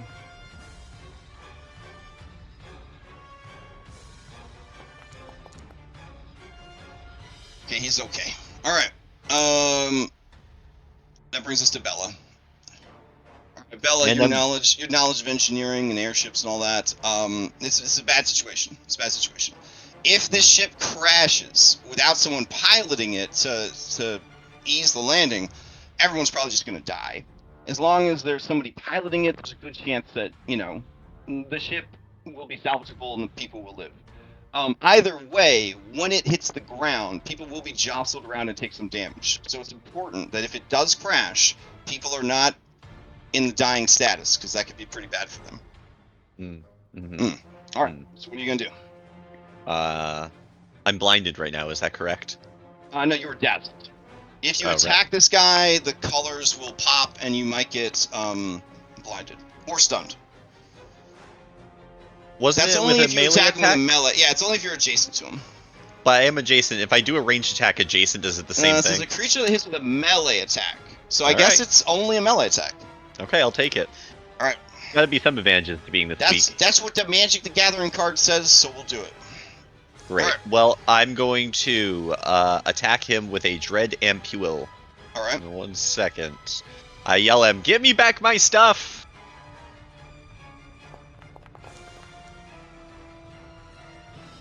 Okay, so even dazzled, that would hit, but then it misses. As he laughs and stares down at you and says, "You must have good things in here. I'll never give it back." I'm gonna attack at map. Okay. Following up with a fire. Attack. -5. Let's see. That is going to miss again. Yeah, not good. This is not going well. With my last action, I'd like to... But it's not a critical miss, so both of those would have done splash damage. Oh, yeah, so the first one would do 4 points of mental damage, the second one would do 4 points of fire damage. Okay. Alright. He is currently resisting slashing, so he will change to fire, and then take no damage from the fire. Okay. With my last action, I think I'm gonna jump onto the balloons. Because maybe if I'm on the balloons when the ship crashes, it'll be soft. So I'm gonna climb down here to get away from him. It won't let me. Can you just move me 10 feet into the balloons? Sure. Okay. All right. I shout to Vashon to get clear of that mess. Okay, Vashon currently dealing with this thing. This thing has its breath weapon back, so it's going to immediately use it. Hoping to get away from that, but I'm not sure if I'm going to be able to. It's a 15 foot, so you're out of the cone. It's going to be Vashon and the Spellscar Marauder. They're not aligned. That's right. Just realised I never rolled mine, did I? 2 rounds ago. Alright, let's see. Both of them make the save. And they would take half damage. It says 2d4 plus 1d4 bleed damage to each creature basic reflex save. That means you still get bleed even if you succeed? Because it doesn't list it as an after effect. It just says you take it, and then it's a basic save. I don't know what half of 1d4 bleed is. Alright. Yeah, it actually calculates it. Persistent damage is 0.5 times 1d4 bleed. Okay. Damn. What a nerdy program. What a nerdy game. Oh, God. Then it's going to attack him with its claws. And it'll just go ham. It'll attack him with its, Oh god. map. Alright, so all three of those are gonna hit. Damage and damage. So the front weapon, the claw, and the claw. Alright, so it takes 15 more damage. Alright, he's starting to feel it a little bit. Play passes to discretion.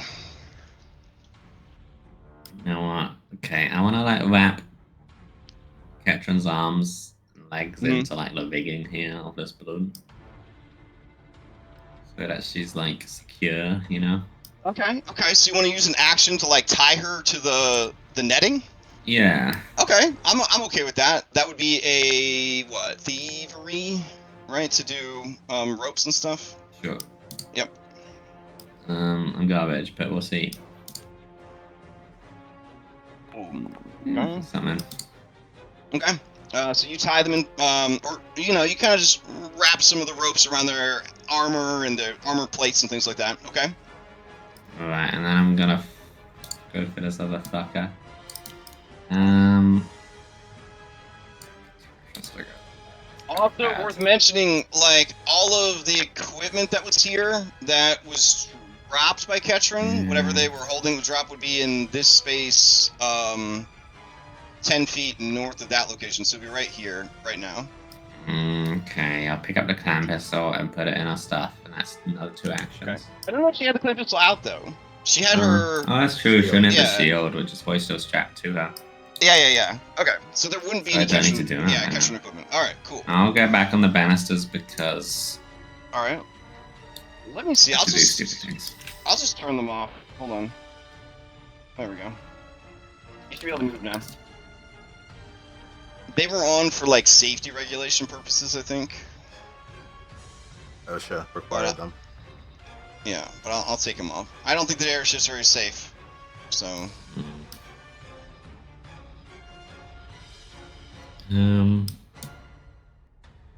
Let's see, with a 5 feet left, now I have 35 speed, so that's 40 speed, so I can go 20 feet on difficult terrain. Get here. Okay. And that would be your turn? That'll be my turn. Alright. Alright, Nolby's gonna open the door, she's gonna peek out, she's gonna see the guy is still there, she's gonna close the door. Stack, to you. Alright, I just want to make sure. Do I still have this like double spell thing going on? No, it's downstairs in the bar. Oh, it was not centered on. It's not like Yeah, stuck to me. Okay. Yeah, you create wild magic zones mostly, yeah. Oh, okay. Does this guy Sometimes have... it's you, but often it's just the where you cast the spell. Okay. Does this guy have metal metal armor or metal things on him? Yeah, he has his scimitars, his prized scimitars, the only connection to his life as a mutant. Okay. I will spell strike him with magnetic acceleration. Okay. Give me that like d20 roll. Alright, duck vulture. Oh yeah, it's definitely gonna Wrong be side a of the yeah. die. Alright. Oh. 94. That's pretty high. I think we've had 94 before. I thought it was 97. We've had a lot of them before. 30-foot radius burst. Random creature is affected. So I guess it's just you, Vulture, and the Marauder. Have it roll off real quick. D20? Yep, d20.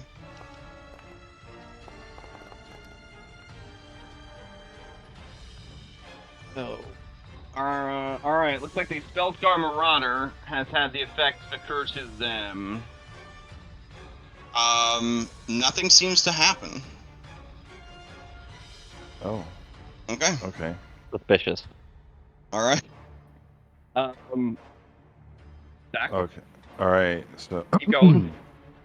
I will do my throwing knife attack, or actually, I feel actually just use the gun sword arrows now. I have it out. It should be bullets, but okay. For some reason, it lets me load arrows into it. Just don't load bullets in it. Do the right thing. It's a Monster Hunter weapon. That does seem like something so busted Monster Hunter would do. For sure. Oh, why does it not have bullets in it? Massive crossbow with a bayonetta? Sure. Yeah. Or a bayonet. Yeah. Surprised it's not in Valdez. Pretty sure it's in Valdez. Ooh. It's involved. That is not going to hit. I will use a hero point. Oh, To reroll. okay. Wait.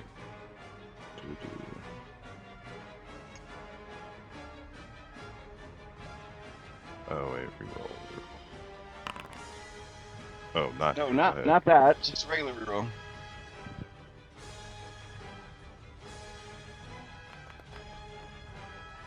Hey! Alright, that's gonna hit. All right. Damage here. Damage Okay. from the spell.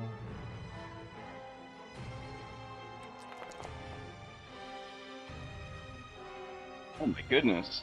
All right, what kind of damage is it? It is three Bludgeoning? bludgeoning and piercing. It's bludgeoning and piercing. Oh wow. Okay.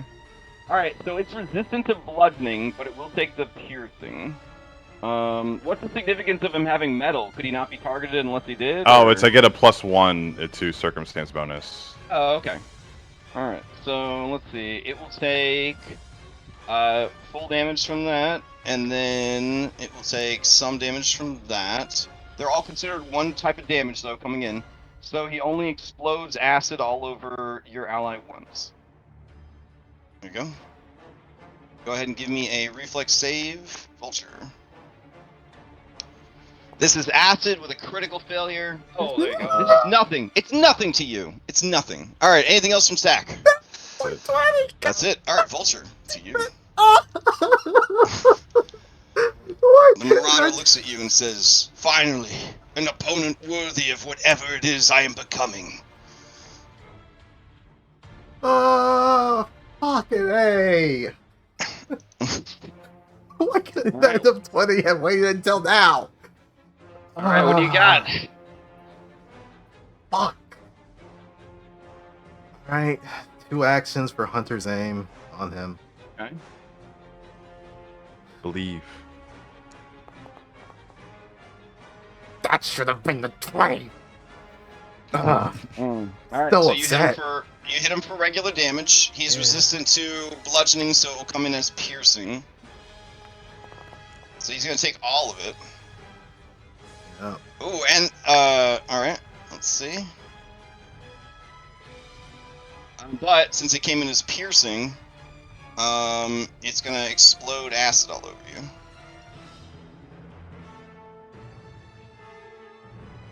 Oh, the DC is actually a 27 on this because all of his DCs went up because of Stack the Deck. Oh, so then So it we'll just- was. We'll just regular. mental math it. So the first one You that got happened. you got a nat 20, so that's fine. Oh, okay. Nat 20 always kicks it up one success. And then critical success means that I don't take anything from that? Yeah, correct. Okay. But now you have to make it again. But it says Yeah. DC 27, so we'll just math it out. Go for it. So that is a critical failure because it's DC 27. Yeah. Because of a buff provided by Stack the Deck. I'm gonna use a hero point to reroll that. Oof. Oh, buddy. Yeah, All right, so definitely here's take double this damage, and you take ongoing acid damage now. So I take 10 points of acid. And now you're taking 1d4 ongoing acid. Okay. And you should just be able to click damage and then it'll apply the effect. In the box that says 1d4.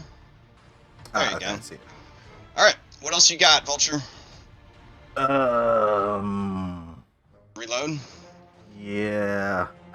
Okay. Running reload, I'm assuming, to Running avoid being attacked reload. 3 times. Yeah.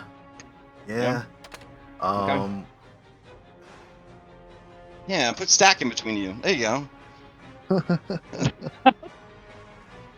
Alright. Play passive That's to it. repeated. Alright, repeated means that everyone is afraid and that the airship is in bad shape and he has all kinds of loot. He's gonna fly away with all of your treasure. No. I am required by the Pathfinder Society to now seed loot into the adventure to compensate for this loss. So I'll do all the bookkeeping after the session. Because you have to maintain a certain like wealth level per level, or you guys will die, according to the Game Master's Guide. So These are facts. even though you lost all your loot now, you'll just get different loot to make up for it. Ah, so loot And- is what's gonna kill us, not this combat. Gotcha. It's not Bella's fault that they had this taken. I mean, First day on the job. maybe if they had been stronger, I don't know. Alright, so Fluffy is up. Fluffy is like, you know what, fuck it, I'm gonna eat this engine. It goes back to work, corroding and destroying the engine. Alright, Vashon, says, we can't just let them destroy the engine, and you're just gonna hide there in the balloon? Hey, I'm on my way. I'm on my way. And that guy flew off with all our stuff!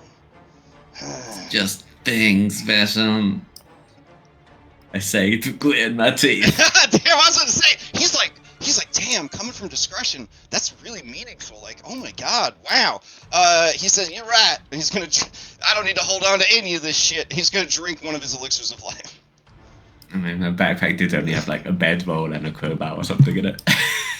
Yeah, I guess you wouldn't know the situation yet with Bella's backpack, so you can keep a happy attitude. Alright, then he's gonna do a bombing thing. Here we go. I'm not sure what it means if I don't have an alchemy set. I don't either. You're gonna have to do MacGyver things in the desert. Alright, that's gonna hit. Alright. What? 1 damage. Vashon, you are a national treasure. He's gonna attack again. Everybody's good at different things, okay? That is gonna miss, and that is his turn. Alright, top of the round, the Chimera has its breath weapon back. If anybody was keeping track.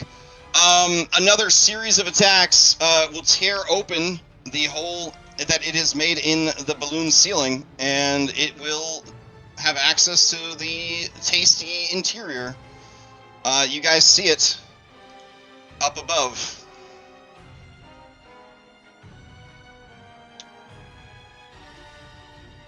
It looks down at all of you, and you realize that this is not just a chimera, it's a manticore chimera. Blue dragon variant. Great. Yeah. We really did that. And because it is a manticore, it says in common, surprise! As it's Honestly, his personality. Terrifying. Everything talks. You're up. This is you're at dying 2 now. A critical could get you. Oh no! The yo-yoing continues. You're back up to dying 3. Alright, this guy, he sees that Stack is there. He is going to stride forward like a goddamn Terminator. He's just drunk on power. And he's going to target Stack the deck, and he's going to use his paired strike. Here we go. Scimitar attack with a +5, thanks to you. Oh. And another scimitar. A +5, thanks to you. Alright, so 1 critical and 1 regular. So I guess it will still count as a critical if it somehow drops you. It is 43 points of damage. Yeah, I'm out. Alright, so you drop from a critical, so you'd be at dying 2. Unless you already had wounds. Oh, you did, so you're at dying 3. Okay. Airship. Oh my god. Alright, here we go. Sailing lore. All right, crushing it. I'm crushing it. The ship's fine. She gets on the thing. She says, I'm gonna have to take this thing in for a land, and we ain't gonna make it much farther through this storm with that engine as it is. Everything okay up there? And then there's a crackle, and you hear Nolby say, everything is not okay! Repeat, not okay! Just crash the airship now! And she says, did you just say to crash the airship? And then you hear, yes, crash the airship! And she says, we're gonna crash the airship on purpose! And the line goes dead with a crackle. Ella, to you. I just had to remove prone. I'm going to stride to get back up onto the walk. Do I want to be on the walkway? If I throw at this scamp, is it gonna have cover? If you do what? To the scamp? If I Where? if I attack this scamp right here next to Vashon. No, it's okay. Okay. Yep. So then, fuck, I'm running out of bombs. I got a couple more left though, so I'm gonna throw an alchemist fire at it. Okay. Hang in, Vashon. You can perform. Yeah, that's a lie. Come on. Why would you make up such slanderous things, Foundry? Okay. The quiet murmurs of alchemists. Is it? It could be like a ASMR track. I don't think I'm actually dazzled. Oh yeah, you wouldn't be dazzled anymore. So that's a critical hit. Crit damage. Here it comes. Okay. Not great, but it's not bad. For 28 fire damage. 28, Hang in there, Vashon. Or 20. Well, it's double damage, right? Because it's a crit. Well, that is. I clicked the crit button. Oh, you did click the crit button. Okay. Well, it Yeah, dies so actually- anyways. Despite being made of metal, it did not have any resistance to metal or to fire. I guess if anything, fire would be weak to fire. Pokemon rules. Anyways, it burns up. It dies. Okay. I have other actions. I'm going to use one action to pull a minor healing potion from my bandolier. And then, I'd like to recall knowledge, to kind of get a sense for what we would have to do to survive a ship crash. Is that something I can do? Yeah, sure. Okay. Yeah, probably engineering. I'm just gonna hit the button, recall knowledge. Still thinks I have it, -1. Alright, as you're panicking, you think that, if you recall, if they have safety straps anywhere, you would strap yourself in for landing. Barring that, beds are usually bolted to the floor, and hiding under a bed is not a bad idea, because you can just sort of like brace against the bed, and hope that the bed frame protects you from any debris or collapse. Okay. Well, I think that's my 3 actions, so that's my turn. All right, you estimate from the height that you're at, the airship will crash at the end of round 10. What round are we in? 8? Okay. I've got 1 turn to get to that bedroom. I convey that to Vashon. I tell him to get to the bedroom with the open door. Fair enough. Discretion. You look up and you see rival dragon, at least a third of a rival dragon. Are you ready to 1v1? Yeah. Oh, yes. Okay. All right.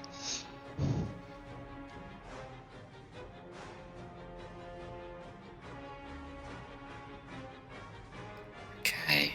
I will shout abomination.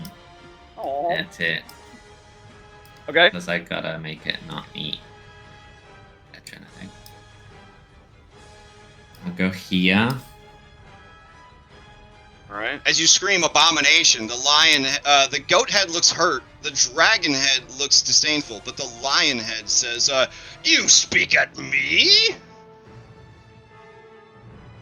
And I heard its breath weapon was ready, so I'm gonna breathe on it.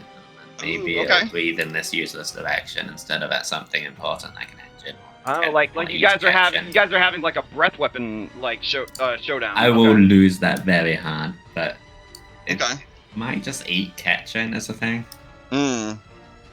So All my pucker pickles are gone.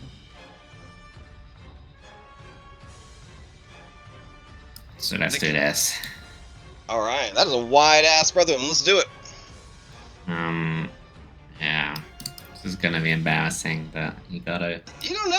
It might do really bad. Go. Here we go. Ah. All right, it fails. Okay, so it's gonna take full damage, and whatever the side effect is, right? Is there a side effect to this? No. Okay. Here we go. It takes the full damage. Ah. All right, and it says, the dragon head says, "How dare you?" And you see that charging up its laser. Yeah. It's living on borrowed time anyway. All right. Says discretion. All right. Nolby is up. Nolby is going to hide under the bed and brace for impact. Vulture, downstairs. You guys hear the announcement over the PA. The captain has said, I'm gonna crash this ship. Upon hearing that, the Spellscar Sky Marauder, blessed by Stack the Deck, says, "It is no matter to me. I feel the power of the gods coursing through my veins. Nothing will kill me, not even the crashing of this pathetic airship." So you are a zealot. Interesting. If I'm a zealot for myself, I guess so. Good to have confidence. Yeah, he's got confidence. I'm gonna take another. He has a +5 to his confidence rolls, so Take another hunter aim shot at him. from Stack the Deck.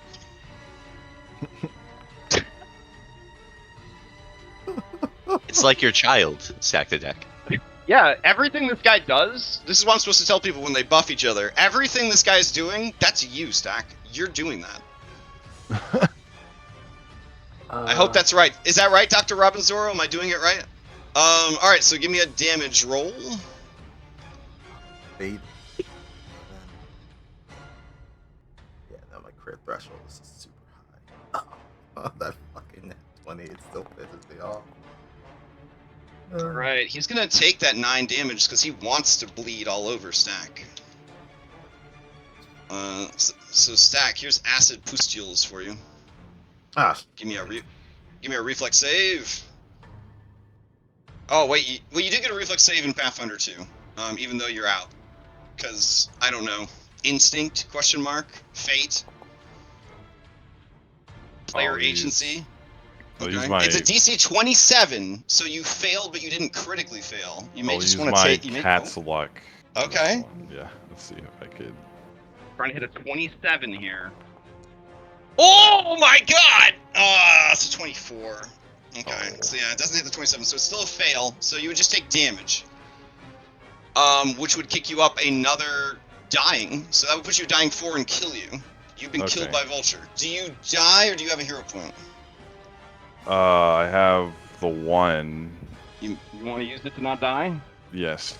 Okay, so then you use it, you don't gain wounded, and you you don't gain dying, and then you're stabilized, I believe is how that works. So you can remove your dying statuses. Alright, Vulture, anything else? A successful kill, Vulture. Almost. last Pac-Man, running reload. Okay. As Are you gonna run back upstairs? Okay. I'm kiting this man. Yeah, I can tell.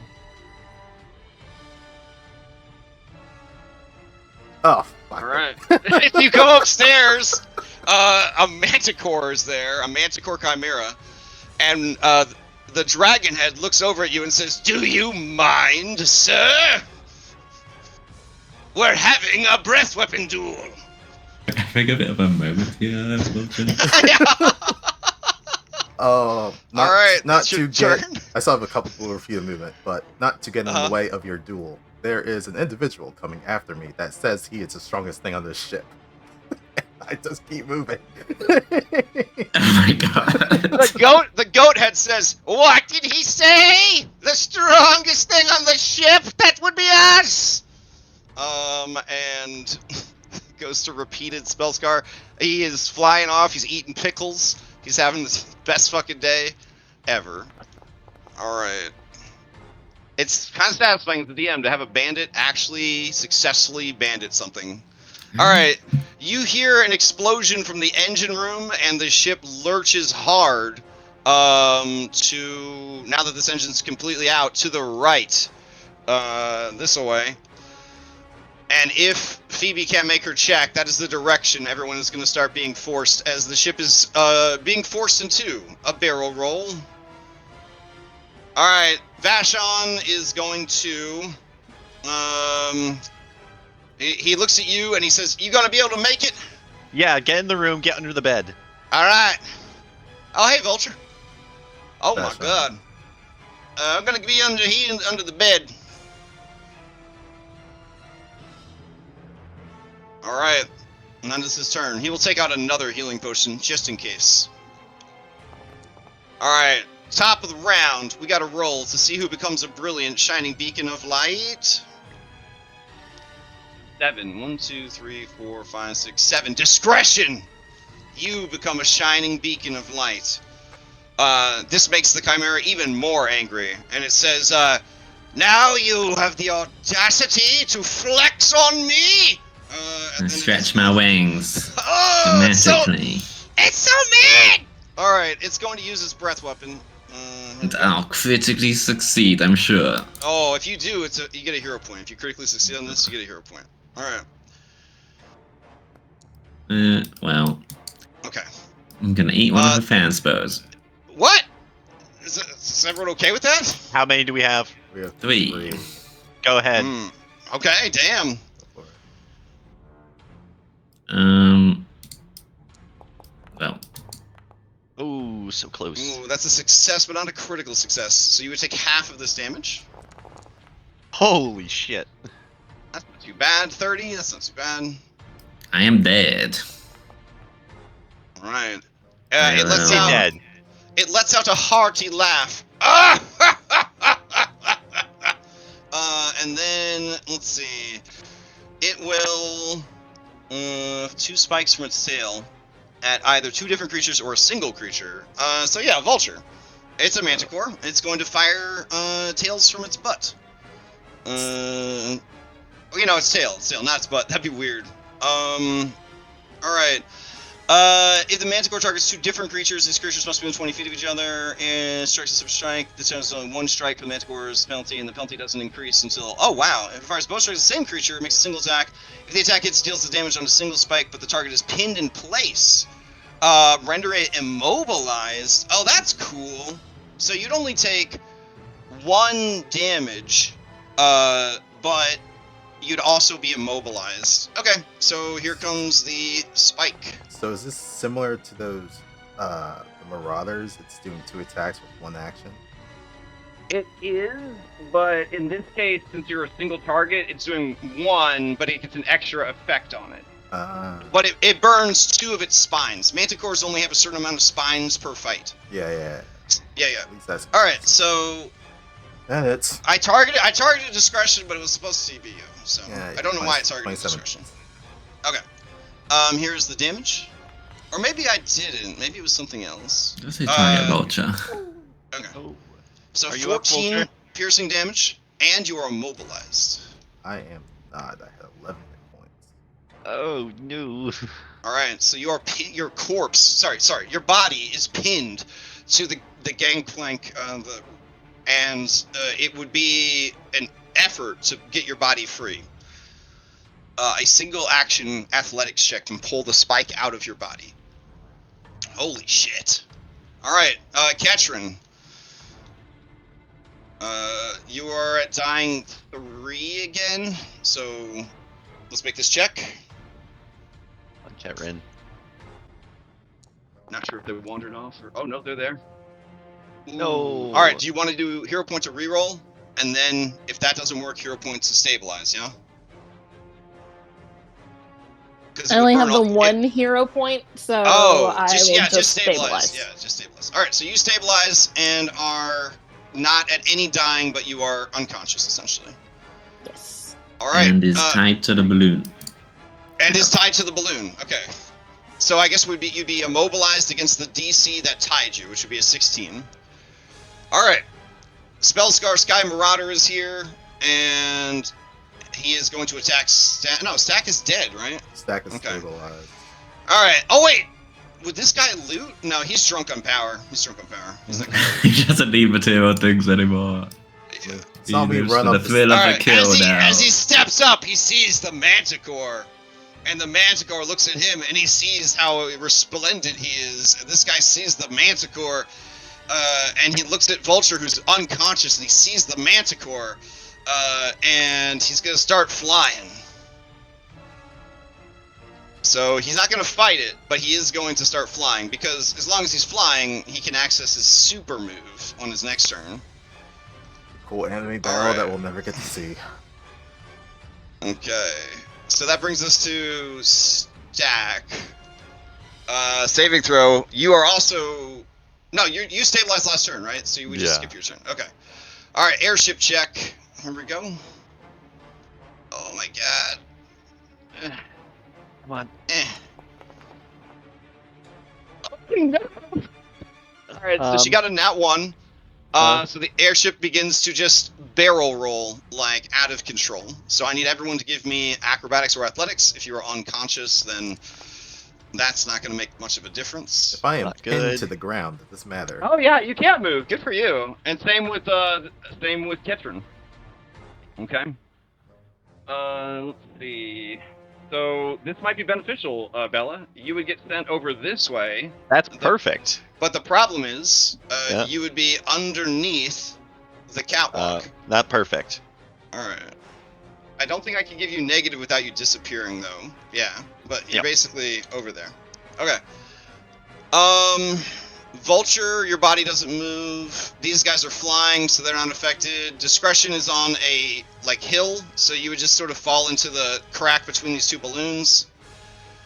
And I would also assume AoE that this balloon probably has popped now, which is probably pretty dangerous because it got hit with a lightning bolt.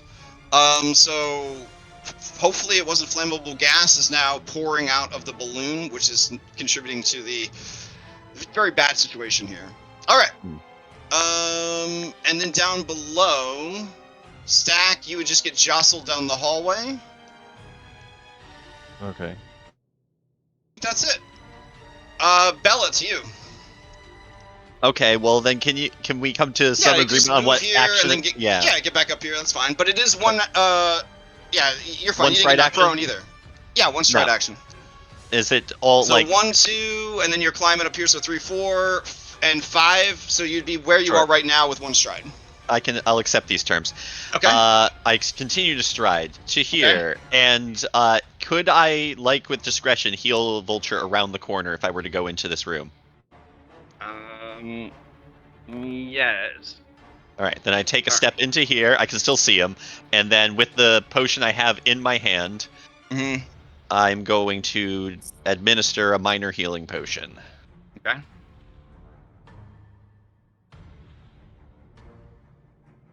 All right, Vulture, take take 1 healing, Vulture. Take it. And I press myself against the wall. And as the ship's just like careening about, I turn, I look to Vash, and I say, if we don't make it out of this, I just want to say I love you. And then she ends her turn. Oh, I'm not going to say nothing to ruin that tender moment, so thank you. Ouch. Vulture, to you. I am going to spend. There's no point in getting up. I'm Wait! Hold on, Vulture. Bella, I love you too, Firecracker. The moment passed. All right, Vulture, to you. I will spend 1 Pac-Man to pick up my weapon. All right. Also, your weapon, which was unattended, would have actually gone over here then. Son during of a the gun. Yep. All right, never mind. Guns we produce. So then I will drop. And crawl. And you're also pinned. Yeah. Yeah, you're pinned. How many actions It is did you a- say it was? Just play It's dead, Vulture. athletics to break free. You're already secured, Vulture. Just play dead. Yeah. think that may be for the best. I guess I'll just watch these two have their sky battle, and honestly, I'll put money on the Chimera to win. I don't know. All right, fair enough. Fuck. Yeah. What else can I do with my action economy? I know what I'm gonna do. I'm gonna take cover. Just a lot further down. Okay, fair enough. All right, play passes to yeah. Fluffy Metal Scamp. Its job done. It is going to fly away, come back later to eat all of the metal. All right, Vashon. He says, with all three Pac-Mans, listen, I just didn't want to, in the moment, say something without really thinking it through. You know, we're in a life or death situation, and I didn't want it to not mean something. That's why I hesitated. That's all. That's the only reason I hesitated. I wanted to make sure those feelings were for real, you know? What? When did Oh, I'm bleeding to death. My bad. Work on that. Maybe use one of your action economies to deal with that. Fine, it's just a little blood. Discretion to you. You can't take actions while dead. Are you dead? That is correct. Why didn't you say something? You could have used the last of the fan spells to try and stabilize. If you get taken down, and it would kill you, you could burn hero points. I'm bleeding as well. Like I would have then died from the bleeding because I'm a dying 3, a wounded 3, and it doesn't get rid of wounded. So I would have used all the fan spurs and then died to bleeding. Shit. No. I have been destroyed. But I died after tying down Ketchum and distracting the Chimera from her broken body so that she can live. And the breath weapon gets wasted, not on our party. Discretion died a hero instead of living an outlaw. Yes, you did. Shouldn't have allowed herself to be inspired. Aww. Or maybe this is how it was always supposed to go. This is how Harrison Ford wanted Han Solo to go out. Yep. All right. Yes. Okay. The Chimera is looking at this dude, but then it looks around. Its hobby is sinking airships. So it's the dragon looks at this guy and says, "Well, if you truly are as powerful as you claim, let us have our battle elsewhere. It will be hard to fight in the next few seconds." And it goes through the hole and disappears. Oh. Now, it's intelligent. Sort of. Ketchum is stabilized and pinned in. Resourceful is going to fly after it and disappear. He doesn't know that his buff is going to wear off very soon. He's going to have a real bad time. Stack is unconscious and ragdolling around the hallway. All right, ship is wildly out of control. This is a check to see if she can get it stable before the end. She does. Straightens out the ship. Stop barrel roll. Okay, Bella. I'm going to. Is Vashon in cover? Like, is he braced? Yeah. He's prone. He's under the bed. The whole deal. All right, I'll join him down there.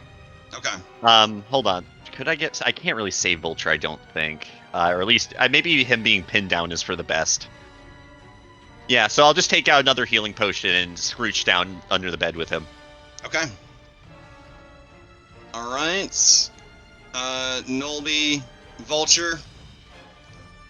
Vulture, pinned down by this massive spike going through his abdomen, will just turn and look to Bellanora and be like, "Stay safe," and attempts to close the door.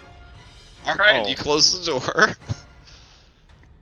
Hang in there, Vulture. Some real big "you stay, I go" feels right there as you close the door.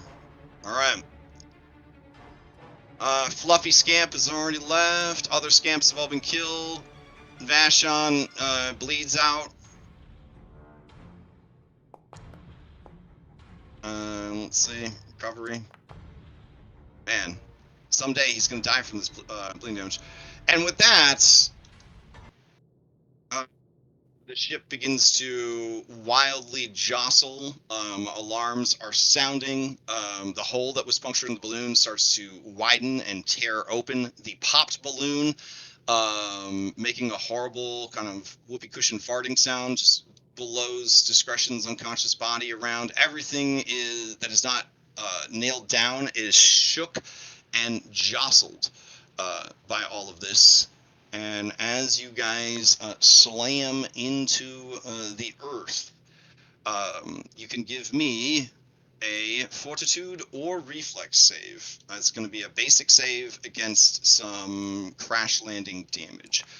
If you are tied down or stabbed through with a giant spike or under a bed, you will have a +4 circumstance bonus to the roll.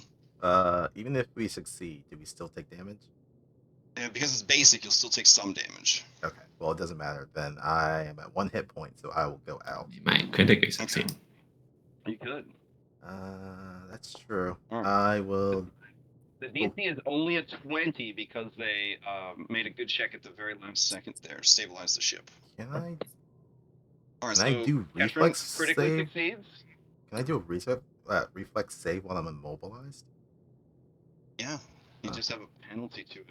I believe. All right, but then a +4 because I'm pinned. Okay.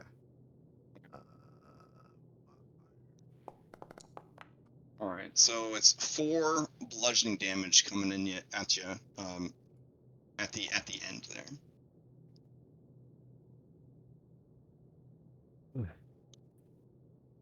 Okay. So the airship would crash hard into the ground, and then in the aftermath of all that, you guys would either be found by the crew, find each other. Those of you who survived the fight, you would still be alive. Those of you who did not, they would find your body amidst the wreckage. Because of the decision to crash land early, essentially, there wasn't additional damage done to the ship and the balloons that would have made things even worse. The ship can be salvaged and repaired, but you are a ways still from your destination. So, with all that said,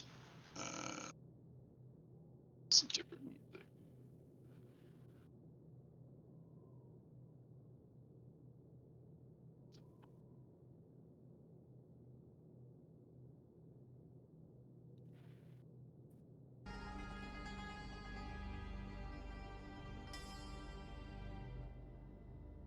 They took my waffle iron. All right, I'll take you guys back to the landing page. That's time to empty out my inventory. Okay. Oh. If you could take a screenshot of your inventory or wait to empty your inventory, again, I wasn't joking. I do have to maintain a certain party wealth or you guys will die. So I have to see what was taken and then make sure that, that gets seeded back into the adventure. Okay. Only thing that's missing is my alchemist tools right now. Oh, okay. Good What news. is worth, you can see on the party inventory screen, you can see the total party wealth there. Oh, nice. There you go. Is that under our stash? Yeah. Okay. Oh, party total wealth 3,257 gold. That's cool. Most of it was on Bella. Let's see. +1 alchemist set. The rest was daily consumables. I think I just got rid of my pickle. They're gonna be really upset when they But, declare it gone. You guys have so much more money than you need. It says here that your party treasure by level is 1350 right now. You guys are freaking rich. That's great. I disagree with that evaluation. That means I don't have to seed anything in. Probably. I don't know what you're talking about. We'll see. Okay. I've given away so much of my money. We will assume that you guys stay in the airship, weather out the rest of the storm, and we'll say that a good hour passes before everyone is comfortable enough to kind of get up and move about and check on everyone. It is during this hour that you guys would have discovered the body of Discretion. At what point do I wake up? I would say maybe you're really sturdy dwarf, so I'd say about 10 minutes after the crash landing. Okay.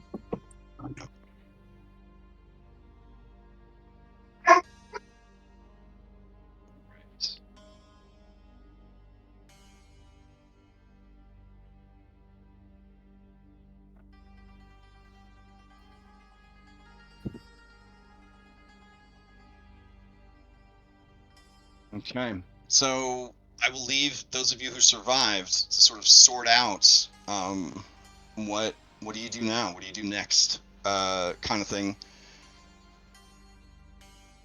Well, Ketrin is mostly going to sort of depressingly wander around healing everyone. Fair. Do we have enough time to just heal everyone up, or do I need to play the minigame? Oh no, you definitely have enough time. You guys are just hunkered in this Airship, just the rain's pounding down. Do I also have enough time to repair my shield? Yeah, I think that's fine. You're kind of in a transitional state right now. Does anyone Okay. still have diseases from that fight from the Talons? I do believe God boy slashed me one with of his you. talons. Yeah. All right, I got you, Vulture. I got some contagion metabolizer.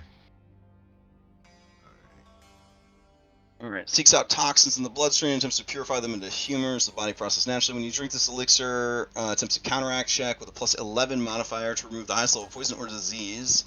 Oof. With a rank of 3. So that does not work. Well, I got one more. We can try in an hour. Okay. This takes longer for disease to counteract, and it happens in 10 minutes after you. It takes longer for disease. The counteract check doesn't happen until 10 minutes after you drink the elixir. After drinking, you become temporarily immune to contagion metabolizers for 1 hour. Okay. All right.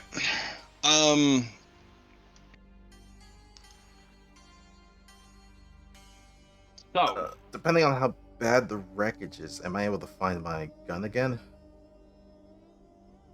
We will assume that you guys are able to find dropped equipment and stuff over the several hours that you guys are sort of putting your lives back together in the aftermath of the crash. You do note that Discretion is missing her backpack and Bella is missing her backpack, which may also mean that the bag of holding is missing as well. That is correct. I'm really sorry, guys. I did a bad job. No, that's all good. It's okay. Situation. Yeah. Ketrin just grunts because she did the worst job. Aww. No. The Catholic guilt is strong with Ketrin. Someone died. Yeah. No one is allowed to die, but someone died. We could have all died. We're lucky we made it out. Stu approaches. He has crapped out a bunch of grilled cheese sandwiches. And he says, I have to say, that was a terrible performance by everyone. Here, eat these grilled cheese sandwiches. You will need your strength. And then you see Blue Tech say, Stu has joined the B team.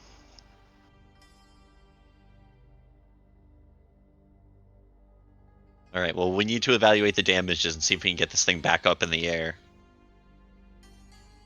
All right, so the one surviving engineer, Nolby, she is willing to work with you and Vashon, or by herself if needed, to make assessments.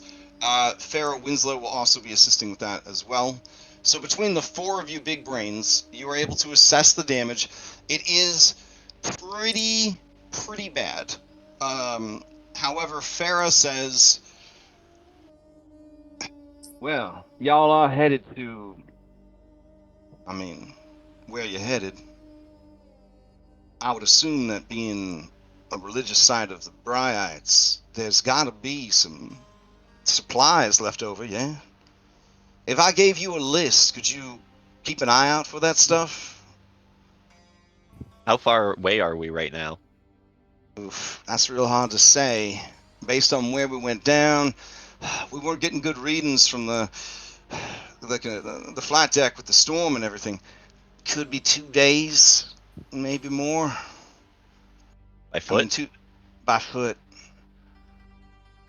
Well, yeah.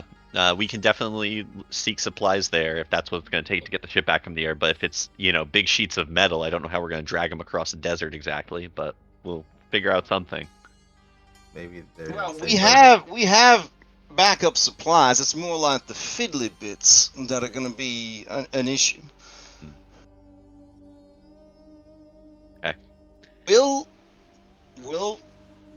build this up to be defensible, get them ballista working in case that Chimera comes back, and try to hold down the fort without you.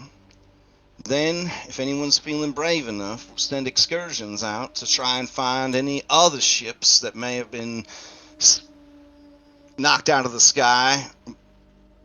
See if we can get anything from that. If we manage to fix the ship first, I promise you, we will not go home without you. Sense motive? Yeah. Okay, yeah, you can do a sense motive if you want.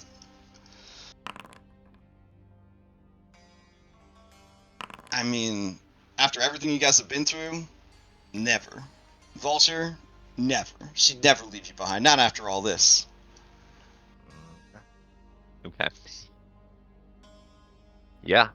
And make a list of parts, and we will begin the excursion.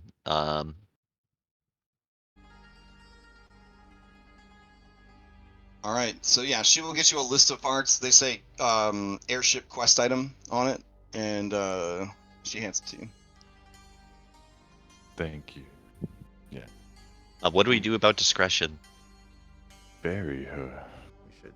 I don't think we should be burying people in the desert unless that's what she would want. I mean, I don't know what she would we want. still got a storage room full of corpses at this point. Well, maybe not. No, we dropped them off, yeah, and we were in the Cloud River Keep, and Gavin's missing in action. How do It's we... gonna Who be knows? it's gonna be 4 days until we get back here, at least. Like, oh god. Yeah. How do we can I and any of us knowledge check to see what dragons prefer to be, like what happens to them when they die, or Yeah, or if like, what do they prefer? If that was something that would have come up in conversation, like I don't know. I feel like the discussion wouldn't talk about dying though. But I think that the preferred thing for dragons is not to die, and they're fairly solitary creatures, so there's no one to bury them when they do die. That's true, yeah. They just turn into bones in their hoard. Doesn't even have a hoard to be buried with. Her hoard was her stories. She gets to take that with her to the afterlife.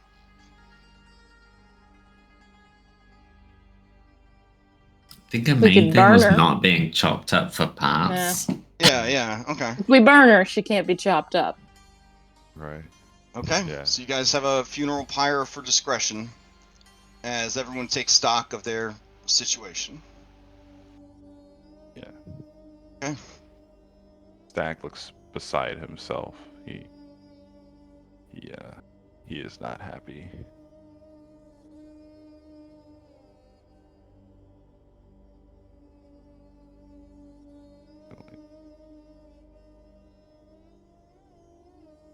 All right. Zenny reports on the status of the supplies and says, we have 1 barrel of water left, but a lot of the stores got damaged. I think we can hold out for a while, but are you going to be able to convince some adventurers not to take our rations? And then Pharaoh says, don't worry. Those adventurers know how to live off the land. There's a special feat for it and everything. And then Zenny says, ain't these city folk though? And then Pharaoh says, nonsense. They're prepared for anything. And the two of them look over at the party. Roxy looks left and looks right. And Stu says, yes, well, I'll be journeying with you, Miss Bellinora, and I'll make sure that you have plenty to eat. As far as water, I can't assist with that. I do not need to consume food or water. so there will be less rations that are taken from us. Roxy, very sad at the loss of discretion, says, Roxy, would you take to mean that... Well, does anybody speak Draconic now? No. Oh. Okay. Damn. And that was one of the best bits. He kind of like roots in the dirt, or like the sand, and looks at all of you guys and takes a little wing and like taps it against her chest. So to show you that she can root through sand. That'll be helpful. Just pat Roxy on the head. And as maybe we do, can. Roxy joins the B team. And, unless that was Josh's next character. I don't know if that's Josh's next character. Well, depends. It's a real role-playing challenge. Because if I should be taking someone from the ship's crew, or someone that they find in the desert, or the classic, I was also stowed away on the ship. There were 2 stowaways. Yeah. So one of them was good at their job. And Zenny's like, listen, once I had one person smuggled on the board, it felt like I might as well smuggle 2. Yeah, when it comes to water, maybe we can find some like cacti that we can extract water from, or something like that. Asuvu says, if you're willing to risk wild surges from my priestly magics, I will join you as well. And we get plenty already. A few more can't hurt. Alright. So Asuvu joins the B team. Need to get as many onto the B team as possible before they die. And Sid's already on the B team, so you have room for one more person on the B team. Though they may want to keep people at the ship to help repair it and stuff. I feel like Vashon could be on our B team. Oh yeah. Vashon looks over at you guys and says, you want me on the team? I mean, I wasn't able to keep discretion safe. What, you're telling me it's taking you a while to decide now? Well, I mean, they might need me here, to repair the ship and all. Behind him, Farrah's shaking her head, no.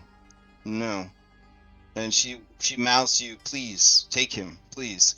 Vashon says, I'm, pretty important passenger, VIP, you might say, a very important passenger, and I'm bringing a lot of skill sets to the team, and, The man reason you were away. brought onto this team, Vashon, was your connection to Costawana. For joining us. Yeah. He turns around and says, Captain Winslow, I'm going to have to tender my resignation from the crew.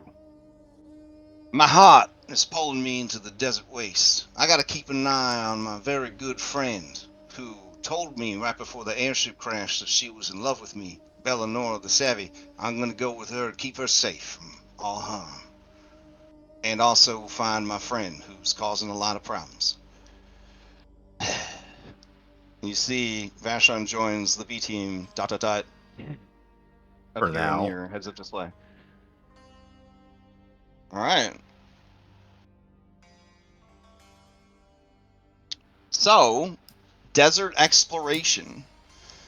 I would assume that you guys would probably rest, right? Like get a night's rest before heading out, or is this you want to just head out right away?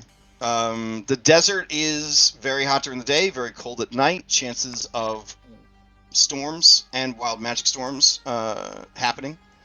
Not to mention encounters.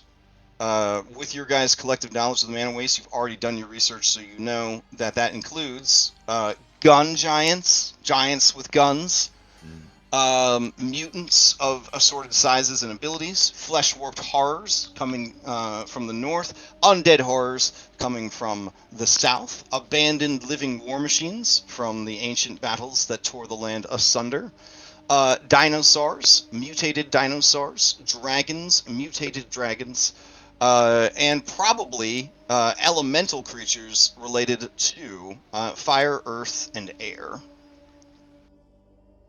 Not to mention, of course, all the native tribes that live in the area, including cannibal gnolls that worship the goddess of monsters.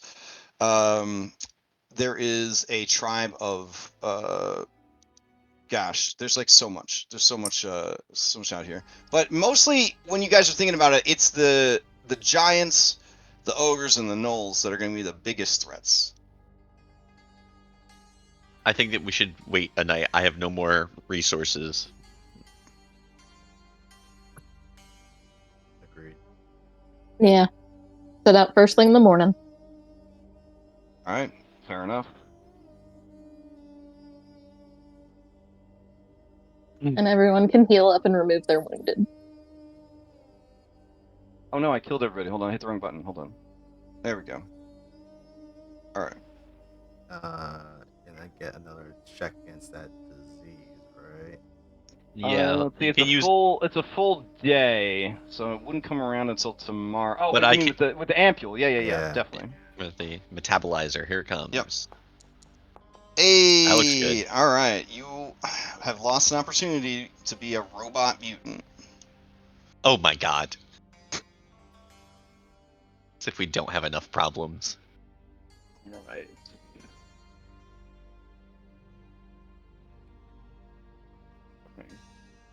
First you take my divinity, then you take my mutation potential.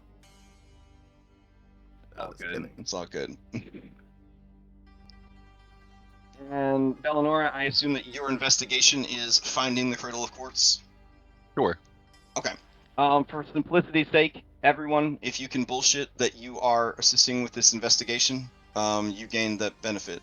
And I'm pretty sure everything that you're doing has to do with finding the Cradle of Quartz at this point. So just keep that in mind.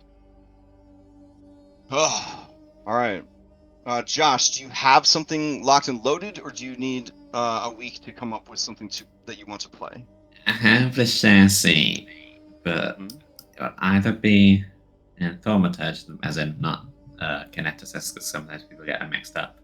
Thaumaturge, either Dampier, but the idea would be using a chalice to heal people. So like Dampier, that's kind of like edgy and appropriate. But I'm looking at Zenny right now and thinking all those little like drinks she has, she could hand those out to heal. That's true. So I'm kind of like, maybe she's like, wait a minute, I'm frightfully useless, not of any use, and repairing an airship. You're gonna die of thirst out there. I gotta help. And have her come along. Shit. Okay. So you want to play as Zenny? All right. Yeah. Do you have a build in mind, or? I don't think in the next 15 minutes we'll get into deadly combat, but I have it set up from when I had a Dampier set up, and I can just swap around some heritage feats. Okay. All right. Do you need me to make you a sheet, or you got it? Yeah. Let's see. There we go. And then Okay, for the medic archetype, so we have 2 medic archetypes, because I think that's actually a good idea. Alright, so we'll do that. I'll get you a mini real quick.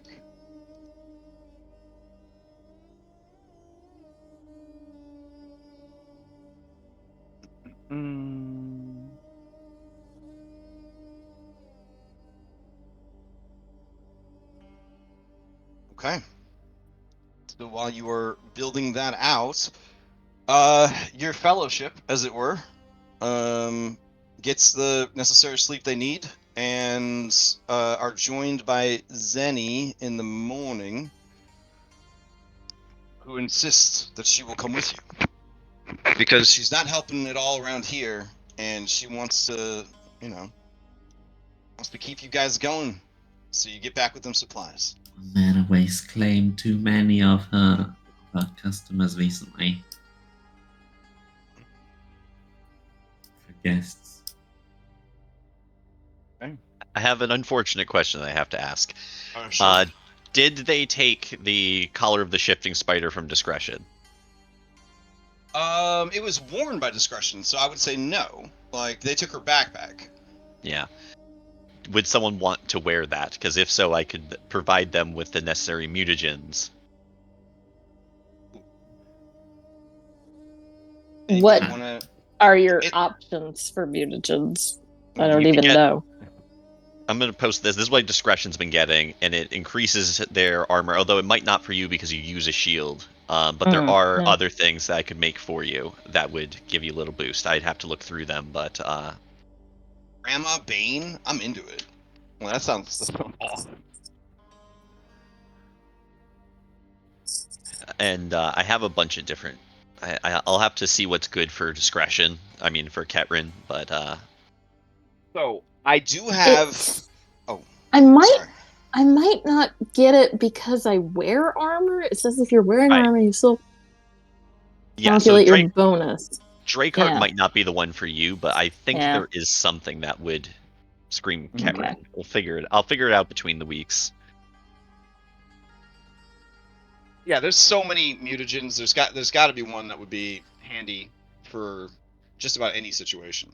So the mutagens, it's very like Witcher 3. Like like they have really great immediate benefits, but then there's also thematic like side effects that go with them. All right, the trek to the cradle. Trek to the cradle. So on foot, we'll see. From the air, it's easy to mistake the Spellscar Desert's dry, rocky badlands for lumpy but easily traversable hills.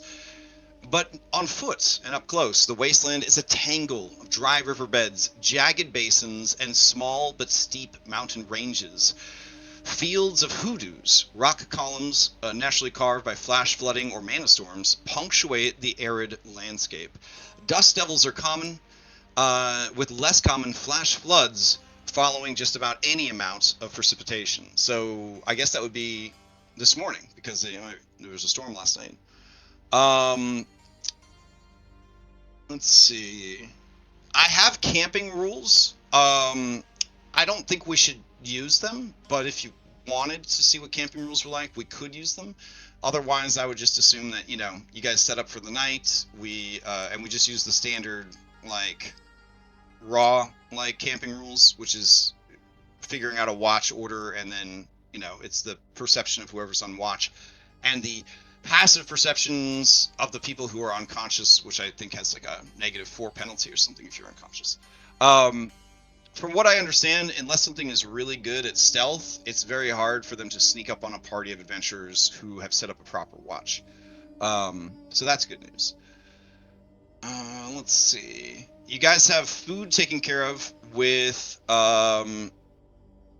stew. You will need water, but Roxy is able to probably forage for water. But any opportunity you have to refill water skins, you should definitely do so. Also, the 4 hours in the middle of the day are exceedingly hot. They would be treated as extreme heat weather. So you probably don't want to travel between 10 a.m. and 2 p.m. And then the middle of the night, those are going to be very cold. So you probably don't want to travel during those times. So my recommendation would be to do like 4 hours of travel, find a place in the shade if you can, wait 4 hours, and then do another 4 hours of travel. Any questions? No? All right. Mm-hmm. Then I guess you guys would head out. All right. Let's see. So, you begin your long trek through the desert. If somebody, let me see, exploration actions? Yeah, can give me some exploration actions. That'd be great. This is actual exploration mode of play. So, we would probably want somebody who's trying to navigate, because getting lost in the desert would be really bad. Based on where you think you went down, 2 days was a very generous estimate by the captain. You think it's more than 2 days. It's going to be quite a haul through the desert. Let's see. So, who is actually going to make sure you stay on track?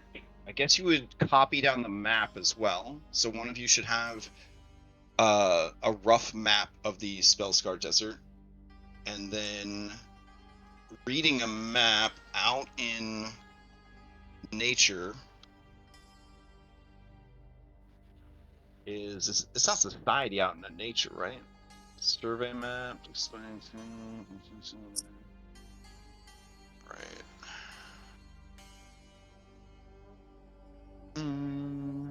Okay, most maps. Oh wow, so this is actually a real item. Cool. A map is a level 3 item, worth 10 gold. Incredible. Okay. But the map would give you a +1 bonus to survival checks and anything to recall knowledge about the area. All right. So Bella? Question mark. I'm gonna give you the map. Okay. All right. I think I can carry a piece of paper. Oh, maybe. Let's see. Survey map. And it should be mana waste. I guess we'll call it Spellscar Desert. Spellscar Desert. Alright, so you have the map. So reading a map outdoors, I want to say is survival. Yeah, so that with sounds that, right. So I'm looking at the exploration activities. Sense direction. Does that sound about right? It does cover. That sounds about right. Yeah, because you want to be heading. Yeah, you want to be heading east. And it does say that you make a survival check. Yes. But I do have a penalty if I don't have a compass. You don't have a compass. Oh shit. Is there a compass on the ship? There would be a compass on the ship, and since you had the foresight to ask for it, I will give you the compass. So hold on.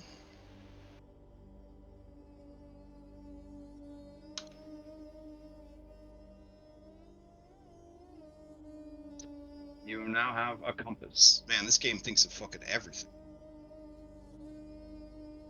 Look at that little cutie. Alright, sense direction or navigate, provided you're in a location with uniform magnetic fields. With a compass, you take a -2 item penalty. Without a compass. Okay. So you're going to make the check to sense direction. Make sure you guys are heading east. Yeah, it looks like I'm the only one with survival, so I'll do it. Oh, okay. Go. I think it's a secret roll as well. Oh. Well, my bad. Because you don't know if you're gonna make it or not, right? Yeah. Okay, by default, it looks like it is always public. The private. Yeah, let me check. Sense direction is tagged secret. Yep. Okay, so blind. And there we go. Do I feel like I need to use a hero point to reroll? You also have a +1 because of the map. Oh, I didn't. So yeah, you're pretty confident that you're heading the right way. Okay. Yep. All right. So with that, you guys begin heading out. Eventually, you reach an expanse of yellow sand. Right. So as you guys enter the long expanse of sand, you begin to hear whispers coming up from below the sand.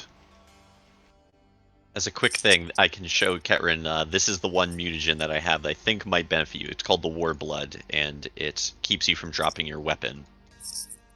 I saw that, but my main weapon's my shield, and it's strapped to me anyway. Then you don't need that. I looked at Prey and Apple Reed. Both of those would increase my speed, which is very low.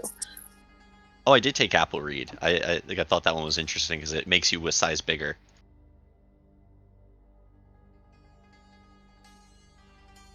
And Prey might be bad for the mana waste because it attracts animals. Yeah. I don't take anything that's going to make it more likely that Crash will eat me. That's fair. That's why you got to make them pickles. I have the pickles. Oh. Well, you had pickles. Did you make new pickles? I made new pickles. All right, that's a good idea. All right, so according to your map, you are in the baffled lowlands, Vulture. This lowland is covered in a silt with a dazzling bright yellow hue like no other color in the area. This is what you imagine truest yellow would look like, and it feels and looks unnatural. All right, there is no sign of any plant life. Occasionally, you see small amber-colored lizards flitting in and out of the silt. And once in a while, you find pools of yellow-tinged water. Roxy shakes her head and says, "Roxy!" And then turns her butt to face it and kicks sand into the water as if to tell you guys something about that water. All the while, you hear whispers from beneath the sand. There doesn't seem to be in a discernible language, just a very quiet ASMR, definitely a spoken language, but a language that has either been long forgotten or has been garbled by madness. All right. The hours stretch as you make your way across this wide open expanse of yellow silt. And a survival check from Vulture, a secret survival check from Vulture, is going to be needed because it's going to get real hot soon.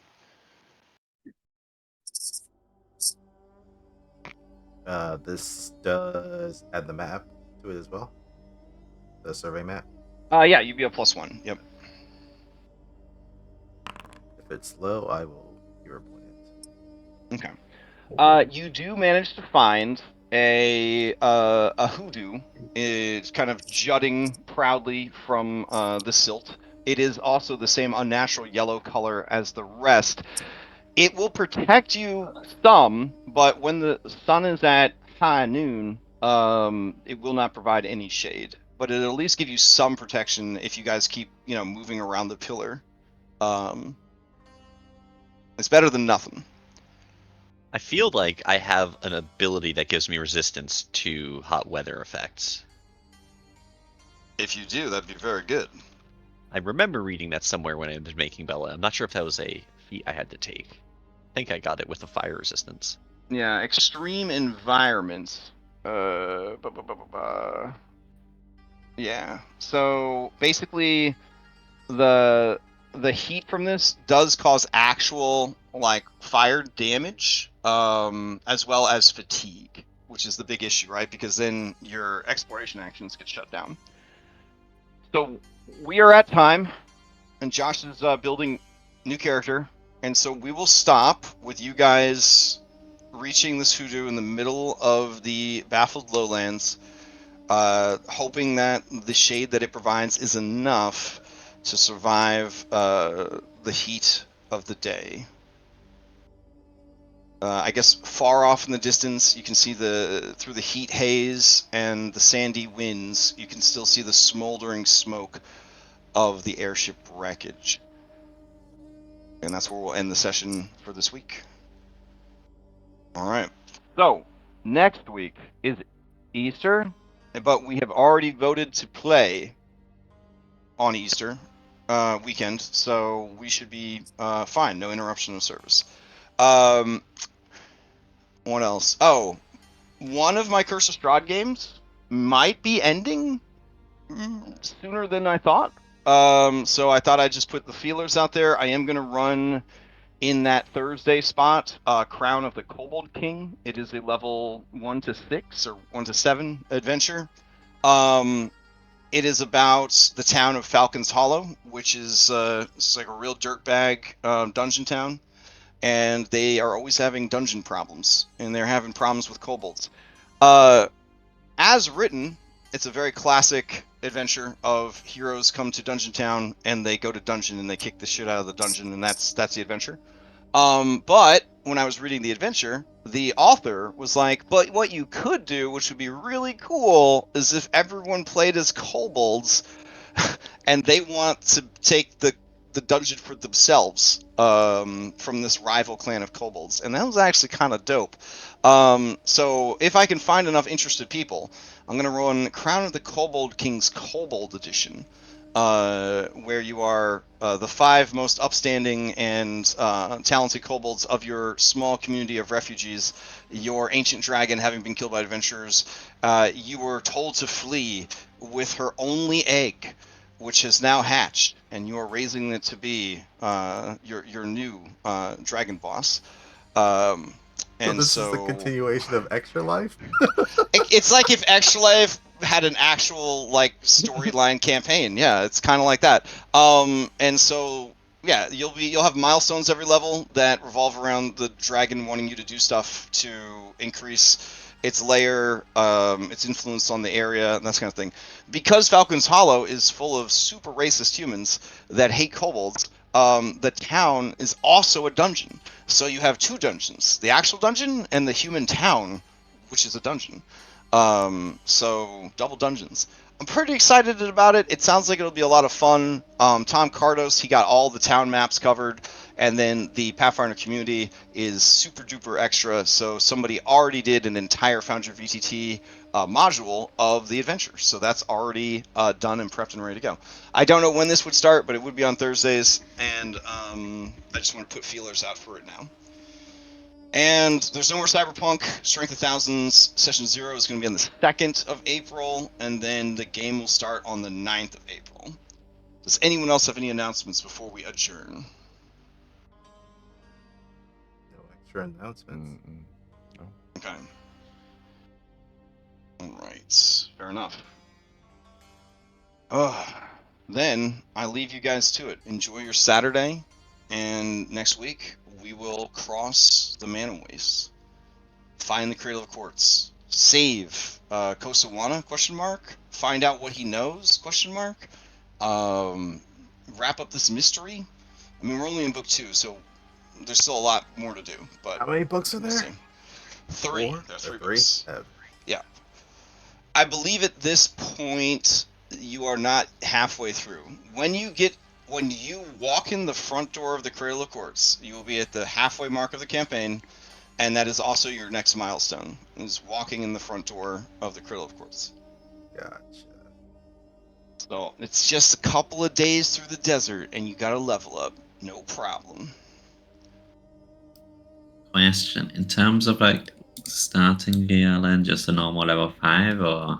Yeah, you would have normal equipment for a level 5 per the rules, and because so much equipment got stolen, I would say that kind of covers that.